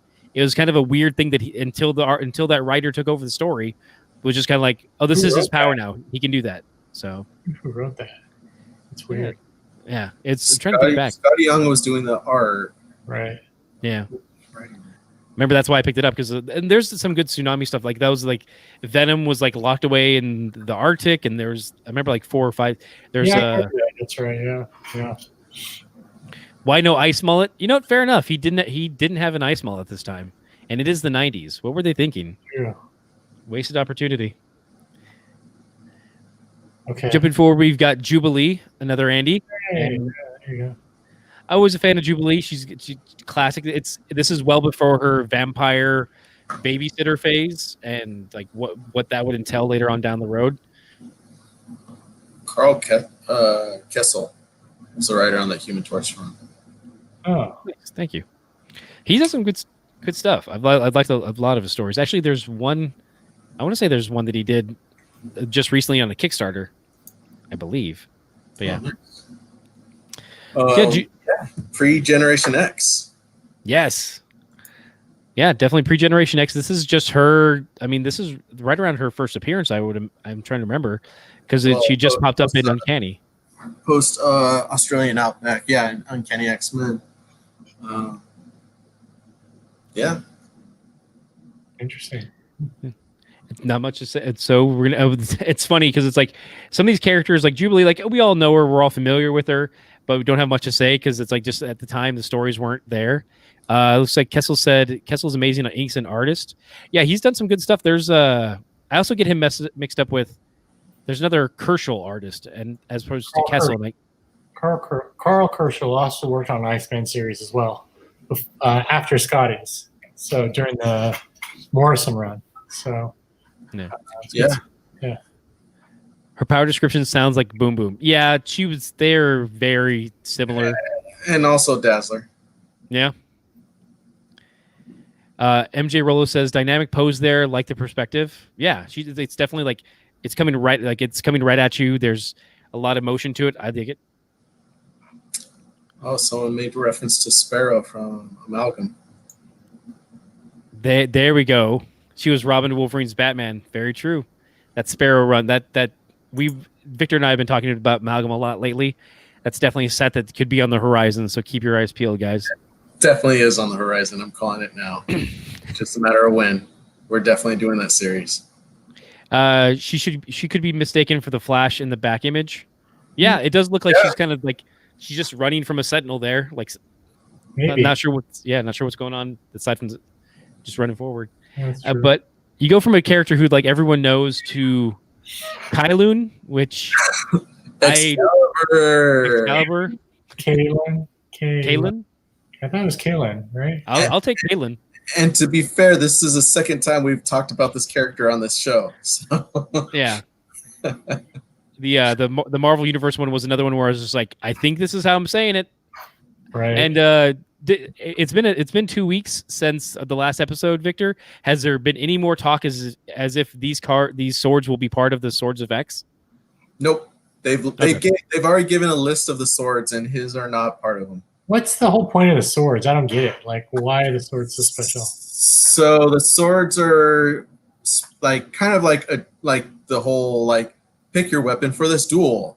Well, the swords were picked as the weapons for the specific duel between the people of Krakoa and their adversary, and they were given a list of swords that are allowed to be used for each side, and that's why like you see Wolverine going after his blade, Storm went after hers, and there's specific ones that they're chasing after, and there's even one that was referenced twice, and it's because there's two of them. Thanks for this stuff, man. That's Yeah. the dumbest thing I've ever. They're like, we've got guns. We're like, no, it's got to be swords. We have to use. Someone just they saw that choose your character meme going around like, no, okay, we'll just go with that. Like, choose your fighter. They have a spinning wheel, and they just stop it when they get like to pick an idea. Oh, okay. Swords. Wheel of morality, turn. Tell us a lesson that we should laser learn. tag. I don't know, man. I just Swords are way cooler than guns. But then what about gun blades from Final Fantasy? What do you do then, where you have a gun and a blade? that is true. There you go. Well played. Well played. Yeah. Cream says he's got a trail of mixed traits. None of them add up. Yeah, I mean, it's definitely a time period in like it's like when you think about Adam X the Extreme, where he's like, I electrify blood, but it has to be opened so that I can electrify it. It's a whole thing. Like, there's a lot of rules to my power. We were trying to think of new things in the 90s. I don't know. Well, he is Scottish, so there could be a lot of that influence. So it's got to be Kaylin. Because it's Scottish. Sounds like it. So it could be like very kind of Fae-inspired, kind of magical, whimsical type powers that he has. Yeah, it makes sense. Yeah. So, okay. No, that's it either. All right. And speaking of the Fae, we have Megan. Hey, that's right. There she is. I love this character. Yeah. Oh, we just think we got a bio break. So we've got, so I mean, Megan, and she's a changeling, and I mean, there's a lot of fun stories with her during the Excalibur Alan Davis run. She disappeared for a time too, and I remember Captain Britain was trying to find her and trying to seek her out. Mm-hmm. It's interesting. They say like her birthplace was Great Britain, and I'm like, what? But wasn't? I thought it would have been with the Fae folk in the other world or other realm. I'm trying to remember the name of it now. I don't remember. Critter Paladin's going to give it to me in a second because he's definitely my Excalibur guy. He'll be able to be like, boom, here it is. Yes, I like the orange on her too, but the green works well too. So Yeah. Yeah. I like the love triangle between Nightcrawler and Brian. It kind of was like Kurt always being the ladies' man. So Eric's giving us the outer world. Outer world. All right. Yeah, and I do like too that you do see a bit of the changeling side because it's like half her face has that kind of furry, like the furry cheeks coming in, and she's got the claws coming out, while the other one's still kind of like just kind of basic. So I appreciate that it's bringing the powers to light within the card. Otherworld. Okay, so he clarified it is called the Otherworld. Gotcha. that's where Widget came from. Right. Yeah. Let's see. All right. And it's funny too, because we were talking earlier about like, oh, we've got it was the 90s, so they're doing the little spheres for like, oh yeah, it's computer generated. We made the sphere. With this one, they're like, we're just gonna do the cut and paste tool and just go boop, boop, boop, boop, boop, and just Joe Quesada drew one multiple man, and they're like, we'll just cut and paste it, and we'll add some shading to it so that there's more depth to it. And there's your multiple man card. There you go. Easy. It's like, give me my $500. It's cool, man. I'm going to write Daredevil down. Leave me alone. Yeah, this is cool. Yeah. This is, the X Factor run. This isn't my favorite X Factor run. I definitely like the Detective Agency one a lot more, but this is still a good Peter David storytelling in this era. It's a kind of interesting power too, because a lot of it. Oh, Cream's mentioning a limit of 40. I think that's different now. That's changed that because he's made over 1,000 copies or 1,000,000 copies of himself too. Yeah. And go sorry. ahead. No, go ahead. It's who's like giving these guys height and weight? 5'11", 155? Like, are you serious? Like, he's like a $105, man. You can't like you're almost 6 foot, man. You're under 150 pounds. Like, yeah. No grown man. There's no way. Again, it's the intern. The intern is just like writing down numbers and just like, this is right. I think this will be good. This will be a good card. It's like I'm this way. It's like, okay, cool. There you go. It's definitely it's interesting too, because like later on, or I think they had initially as well. At first, he wore a inhibitor belt to kind of keep himself from making a duplicate whenever he bumped into any single thing. But then later on too, they kind of delved into the idea that he could, whenever he made a duplicate, it was everything that he had on his person. So if he had a gun in his hand and he made a duplicate, that duplicate would have a gun. And they explored that more in the later Peter David run in the Detective Agency stuff. Early on, he's just kind of like a good comic sidekick in the first X Factor run, I felt. Right. Like that was his role. Let's see. Let's see. Critters Paladin says great portrait. Yeah, that's definitely like it's very striking. Joe Quesada had a lot of good stuff. There's actually an entire Joe Quesada card set where it's like set in like they take real photos of New York and they just drop in his character art on top of it. So was that in 2000 though? That was much later, right? Yeah, it was much later. Yeah, it was around 2000 because he sort of redid that for the first issues of Ultimate X-Men and Ultimate Spider-Man. Kind of revisited that kind of art style. Yeah. Next up, I know you mentioned earlier, we've got the amazing Nightcrawler of the Munich Circle. Perfect. Wait, hold on.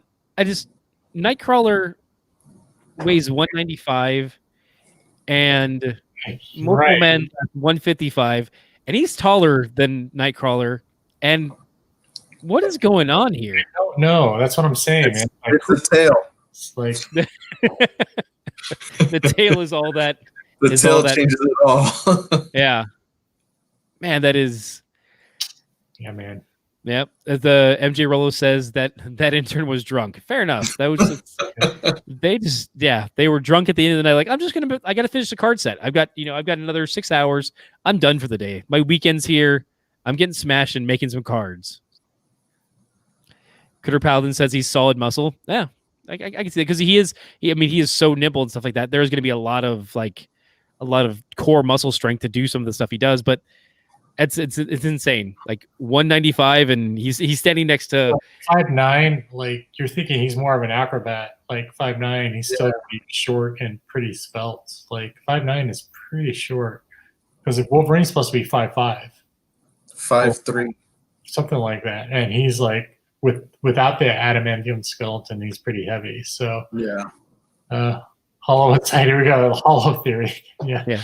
Maybe. Going back, Cream saying, "Is there a master copy that needs to exist for multiple men, or can he never be killed?" That is a story multiple times where he has like one dupe or the master copy hiding away in a bunker somewhere, and he sends them out. And there's times where the master copy has died, but then he hasn't. And even more recently in that miniseries that you and I were reading, they touched upon that. So it doesn't matter. Yeah. He always finds a way. Man is an agoraphobic who locks himself in. He's a shut-in. He just sends other copies out to go out and live vicariously. He lives through them because they experience what. Yeah, and the master copy will have that knowledge when he reabsorbs them. Yeah. And that's another thing too, where they developed later on, where like even in the more recent series that Victor's talking about, later on they could develop their own. Like it's because he would make multiple dupes and then actually send them through time. Like one came back in time as like essentially the new Sorcerer Supreme. One came back as a gamma irradiated Hulk. One who looked like Deadpool, but was just a disfigured version who had learned everything that Deadpool had. They had like these different formatted Jamies, and it was kind of, I don't think they couldn't duplicate themselves at that point because of some interesting something. But it was interesting to see like their different takes on things. And like there was a Cable that you thought was, oh, it's Cable. Like no, that's just another Jamie. Poor Jamie. Maybe and as Jonboy said, maybe Jamie is hollow inside like a chalk bunny. Yes. Yeah, Maybe. I like it. Yeah, it could be. I always thought him as French. No, that was in regards to Nightcrawler. He's actually from Los Alamos, New Mexico, so maybe it's Jaime. Maybe his name is Jaime. Oh yeah, Jaime. That'd be. Maybe, I'm down for that. Maybe he's Latino. You know. Yeah. Love it. Love the character already. Yep.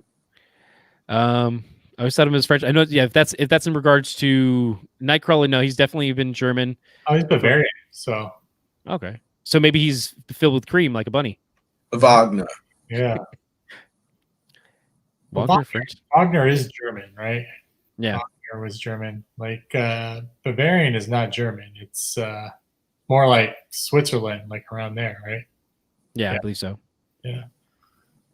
And this has been Geography Now with. I think it is the sense of being a Nazi. It was like, oh, he's German. He's not. So.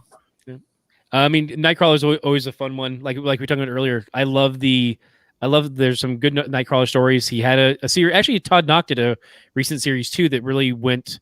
I'm trying to remember who wrote that. Was that Claremont? Who wrote that? Vic? I think it was Claremont. Yeah. Yeah. And it's like kind of like brought back some of his classic story elements. Todd Knock did the art. A lot of fun. Definitely worthwhile checking that one out. Next up, we've got Phoenix. Not to be confused with Jean Grey. This is Rachel Summers, the future daughter of Scott and Jean, back from the past, but after her Hound era. Like this is she's essentially covered up the tattoos with a psychic impression, and she's got her mother's first costume to try and pay honor to her. And this is during the Excalibur phase. Yeah, when she first joined, wasn't it red? I think so. Yeah. Yes, it was. Yeah. It was. Yeah, that poor character. She's gone through so many different versions, costumes, and identities. And that's the thing about it. There's no consistency. It's like all these characters are a mess. Yeah. But now they're all clones now too, right? And Krakatoa. Yeah. Yes, they are. Which makes no sense to me either. Because then, if you're a clone of your original self, like death doesn't matter because you can do whatever you want. You'll just keep coming back. It's called the Morty curse, right? There's multiple Morty. It's like, hey, you die, come back. It's like, yeah. Nothing matters. Cream Anderson wants a note. She weighs 20 pounds less than Multiple Man. Yeah. I mean, the intern. I mean, how much? I'm curious too how much taller he is to her. Like, right. Is he? Well, he was 5'11". She's 5'7". See, so yeah, okay. So he's a little heavier than her, but not by much, which is kind of weird. That means he's super petite, super skinny. It just doesn't make sense. It's like, oh, wait a minute. Yeah, making just like a telenovela. Yeah, that comment is a comic. It's just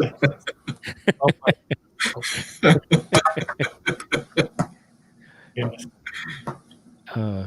She had the Hound costume in the beginning. Yeah, I remember that in particular. The first couple issues, she's on the cover, like next to Kitty in the Sprite costume. If I was more specifically talking like that.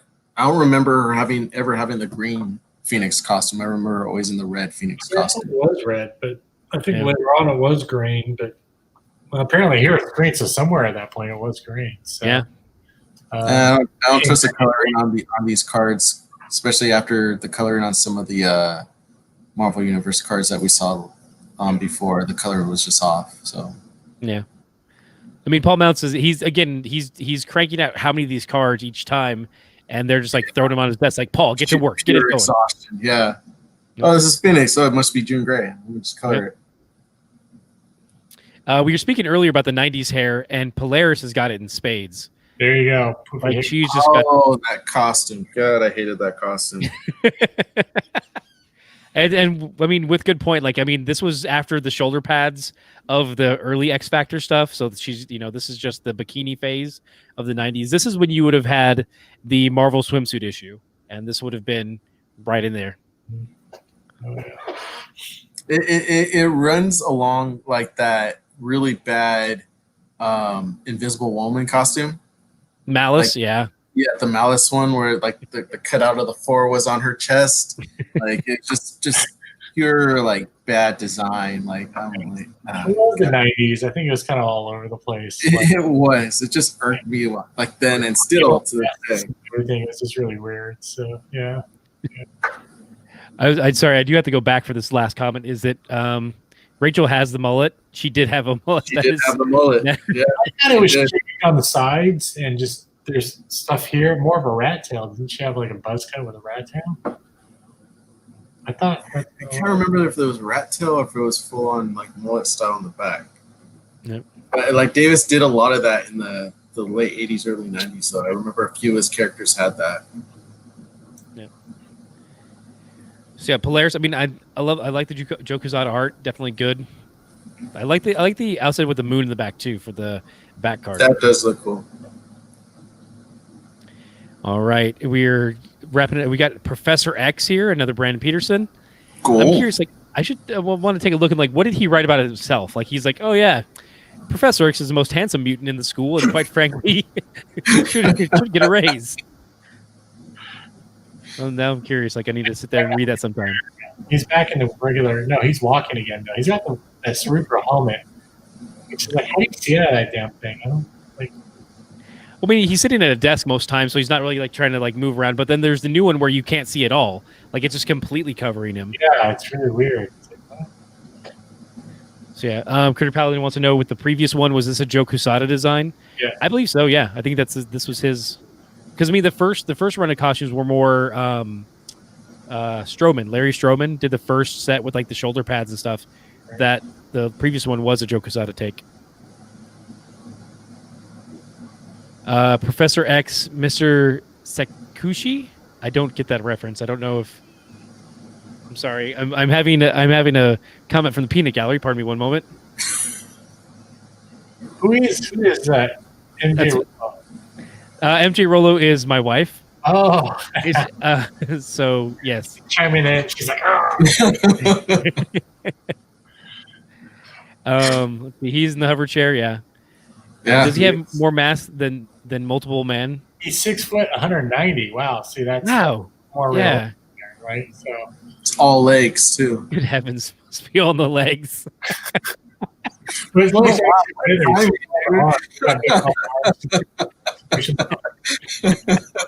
not making fun. It's just that's what happens.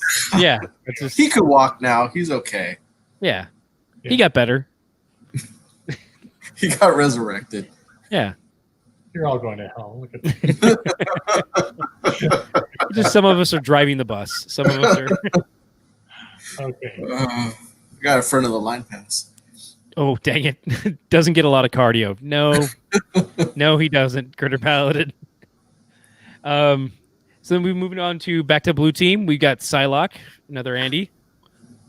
And it's her belt like way above her navel there though. Yeah. It's a choice. Well, because her waist is the side, like it's one of those things where you take both sides of your hand and just like touch the tips of your fingers almost. that was the style at the time. Yeah. Yeah, it's funny too. It's like it's Andy, but it's like there's definitely a feeling like I think of the cover that Jim Lee did with Mandarin. I just picture like her standing by his side, and that's what that evokes for me. Just like, I don't know. Totally.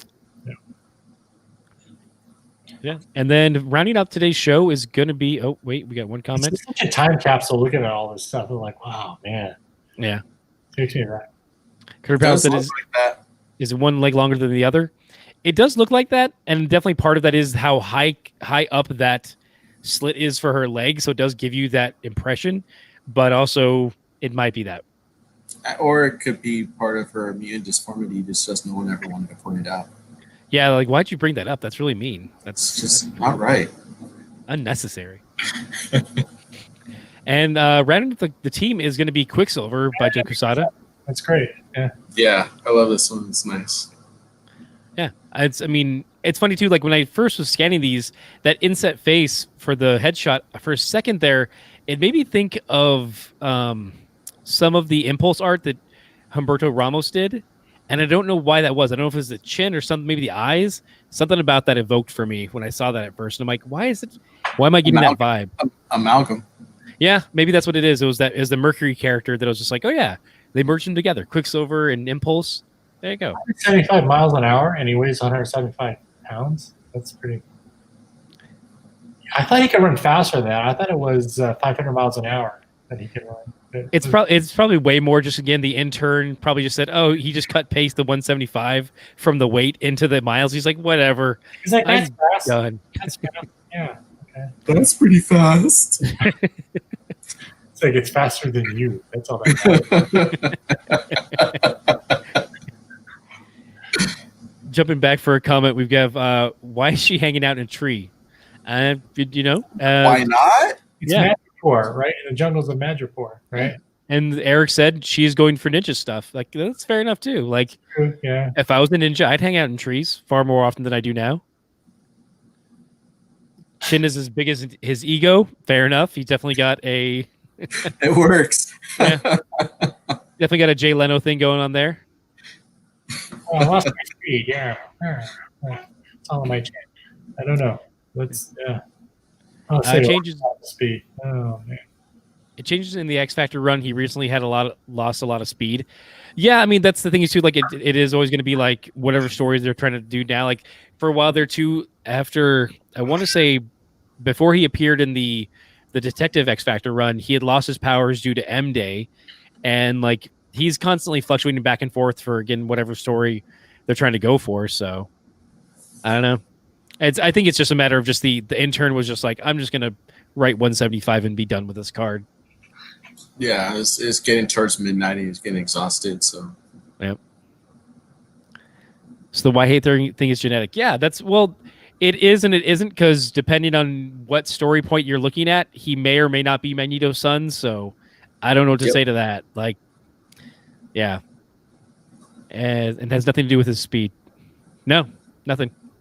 But we also don't know that for sure because they true. changed its genealogy at the same time. So yeah, it's comics, everybody. Yeah. So yeah, that's our run for today. Next time we're going to be back with more heroes for the X-Men set. This one's a lot shorter, so we're going to try and go through this, and we're going to also jumping between a few different sets here and there. To see what we can cover, what we have access to. We want to try and give a good run back and forth. Like we want to jump between some of the other stories as well. Let me see here. Sorry, and we definitely want to try and give equal time to other stuff. So we've been looking at card sets as far as like the DC stuff out there, the Amalgam, like we said, more straightforward Marvel. We've even looked into some of the indie stuff. Like there's a Wildstorm Marvel card set that we've looked at. There's a wide range of stuff. We're gonna try and see whatever we can kind of get our hands on, and we think is a really good dynamic look. And like stuff like this always takes us back. So it's like that's kind of the fun for us going through this and be like, oh man, this design changed so many times, or this has been his costume ever since, and they've never changed it. So yeah. Guys, do you have any kind of favorite cards throughout the night? Anything that's kind of stuck out? Pretty much all the Casada ones I loved a lot.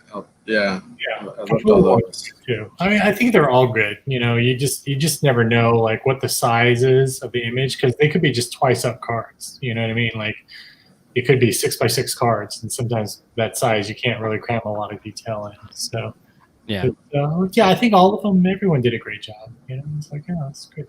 So. Nice. And also, so I picked one of my winners for comments throughout the show, and that was to Critter Paladin. Does anybody else have any remarkable comments? Yeah, that was pretty good. I gotta call out mine for Kareem saying, "Oh snap! Our favorite Powers rating intern finally got fired.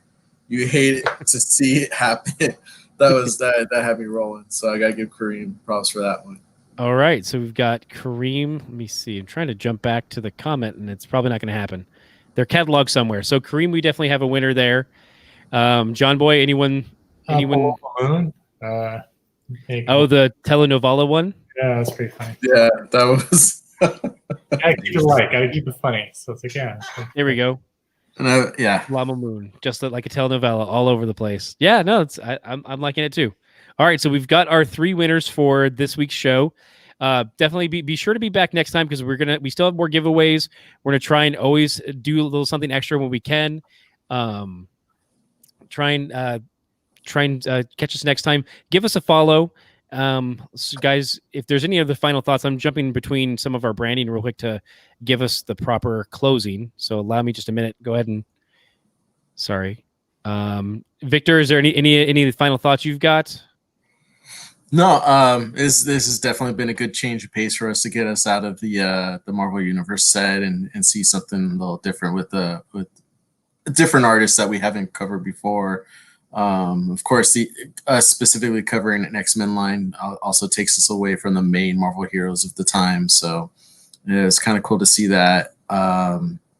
Yeah, no, I kind of like that we did it with the second series instead of the first one, because we're able to see more variety and different styles. And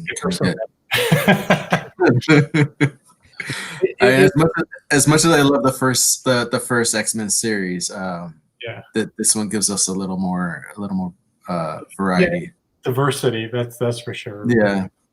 It's kind of nice looking back at all this. I mean, I have these cards too somewhere, and it's kind of nice going back and looking at a time capsule and like, what were you doing in '93? Like, what came out at that time? I mean, for me, it was mostly the Image Comics stuff was pretty much burning up everything at that time. So, yeah, man, crazy. Batman had his back broken. Superman, there's 4 different Supermen flying around during that time. Green Lantern went insane. Yeah, he went crazy. Aquaman lost a hand. Yeah, Gen 13. That's right. Yeah, Gen 13 was there. Yeah. Yep. Man, it was crazy times, man. Wow. Valiant and Gen 13.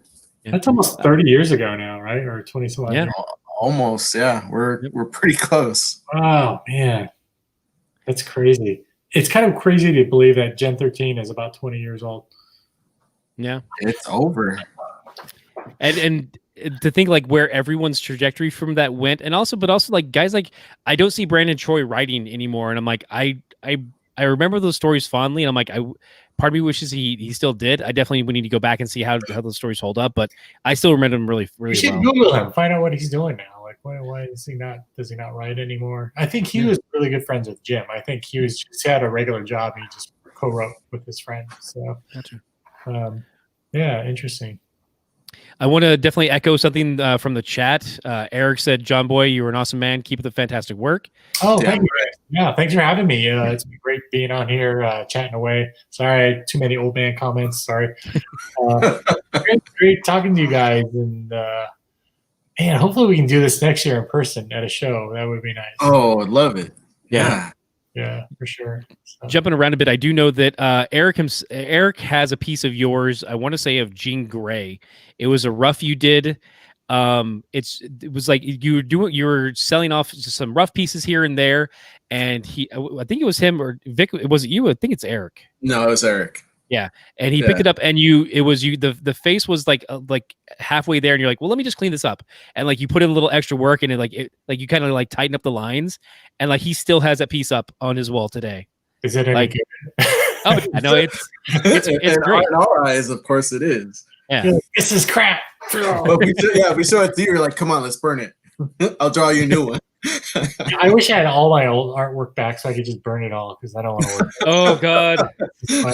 Oh god. No proof of when I was worse. Oh no. Oh god, that hurts. That because like I know there are creators who've literally done that, and like I'm like those are the first pages of Invincible, or like that's like there's Andy Park is the same way where he's like, god, you have the Avenge Line books. Don't throw those away. Like I'm like, but I love those. Like Extreme Studios was my bread and butter at the time. Like that was what I was reading. Yeah, it's just tough though because it's kind of like I think as an artist you want to see growth. But looking back on it, you kind of shudder at some of you like, oh, what you thought was cool, what you're actually doing now are two different things, and you're just kind of like, oh man. So yeah. But I mean, it does show you where you've grown from, though. It does give you that kind of like like perspective. But I think it's just as an artist, you're always it's kind of like, oh god, we all went through our certain phases of like what we went through and what our influences were at the time, and sometimes when you look back at it, you're just like, oh man, was that a crack? What was I thinking? You're totally right. Like you said earlier, it's an ex-girlfriend. It just feels awkward to see her again. You're looking like, oh, hey, what's going on? It's been a while.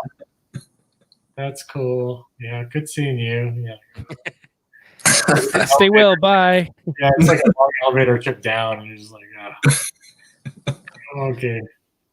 Yeah, it's cool. Yeah. So, where can everyone find you if they want to see your stuff? I know you've got an Instagram. Oh yeah, I'm on Instagram. Sorry, it's Jonboy007 or you can just look up Jonboy Meyers.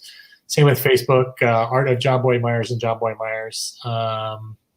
And my site is www.jonboymeyers.com. Pretty big on Instagram a lot, so I'm always on there doing stuff. You guys want to catch me? It's always best to catch me there. Say hey. No longer on Twitter. Twitter's too crazy, man. I don't know. Yeah. It's interesting too because it's like you try and like I was going to your website to look at some different stuff and definitely head over to jonboymeyers.com. You can pick up some of his sketchbooks, prints, exclusive comics. You can actually find his blog from 2014. It's still connected to it. Is it still up? It's still there. Yeah. That's kind of the fun of the internet of like stuff that just like you're like, oh wait, I did make a web ring for Rodent Warriors back in 1992. So. I'm looking right now. Hold on. Is this really up there? Did I link that still? Yeah. Well, that's kind of the fun too of the internet. Like we talk about looking back, it's like these connections. Like, oh yeah, these are the cons I'll be at. Oh no, I won't be at those cons because those cons are either 2 years ago or they're all canceled now. It's just like it's crazy these little time capsules that get created while we're doing stuff on the internet. Wow, God. Oh, my DeviantArt page is still there too. Wow, golly. There you go. Wow, and it's not just pictures of Sonic and stuff. You can find other stuff on DeviantArt still. Oh man, wow, how embarrassing. Okay, all right. Well, but yeah, thank you so much. I hope to have you back another time when you've got some more time to join us. Victor, I'm gonna go ahead and try and get us set up for the raid. And anybody else? I mean, you guys, of course, you see the chat. Anybody else have any final thoughts? Please let us know, and I'm gonna set us up for the raid.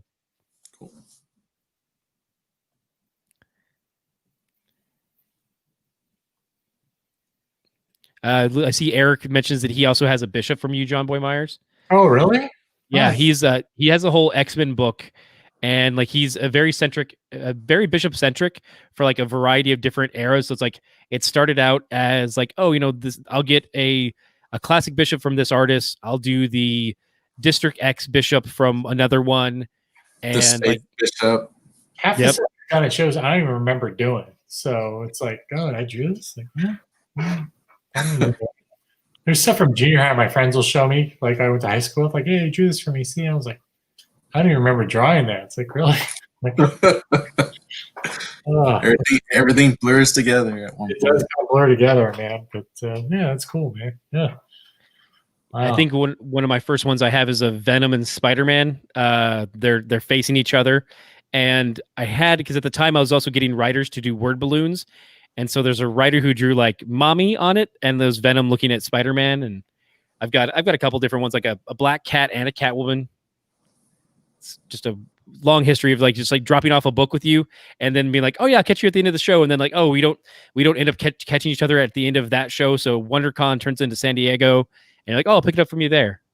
I should try to just like send it back as soon as I can, or do something, because like I don't like the idea of holding on to someone's book that long, because that's a lot of responsibility. Because like for me, it's just a picture, but to you, it's like, you know, you've held on to this. You've been working on this for like years. You know, this is like an investment, so you want to make sure, like, hey, because I know people who've lost entire sketchbooks. Like they can't remember which artist they dropped it off with or whatever, and it's devastating. Yeah, that is pretty devastating. You never want to be the artist who does that. And you never want to be the artist either to stick up a sketchbook, you know, someone's book. Yeah. Even though we've all done it, because, you know, when we started out, we're all horrible. So, you know, but yeah. Are we still live? We are still live. I'm just getting ready to hit the button so we raid. I'll let you guys know. And we're gonna go ahead and raid Early But Good. So anyone who's still staying on, please check out Earl's stuff. He's doing Jackbox. Go ahead and give him some love and give him a follow. He's a great streamer. He's also the voice of Jonah in the Tomb Raider games. So again, check out his stuff there. And for everyone else, have a good night and enjoy the raid. There, guys. All right, we're not live, right? We are out in. Just don't say what you think about MJ Rolow yet. It's free. And there, I hit raid now. All There we right. go. We're good. Now, just went to the other one. We're good.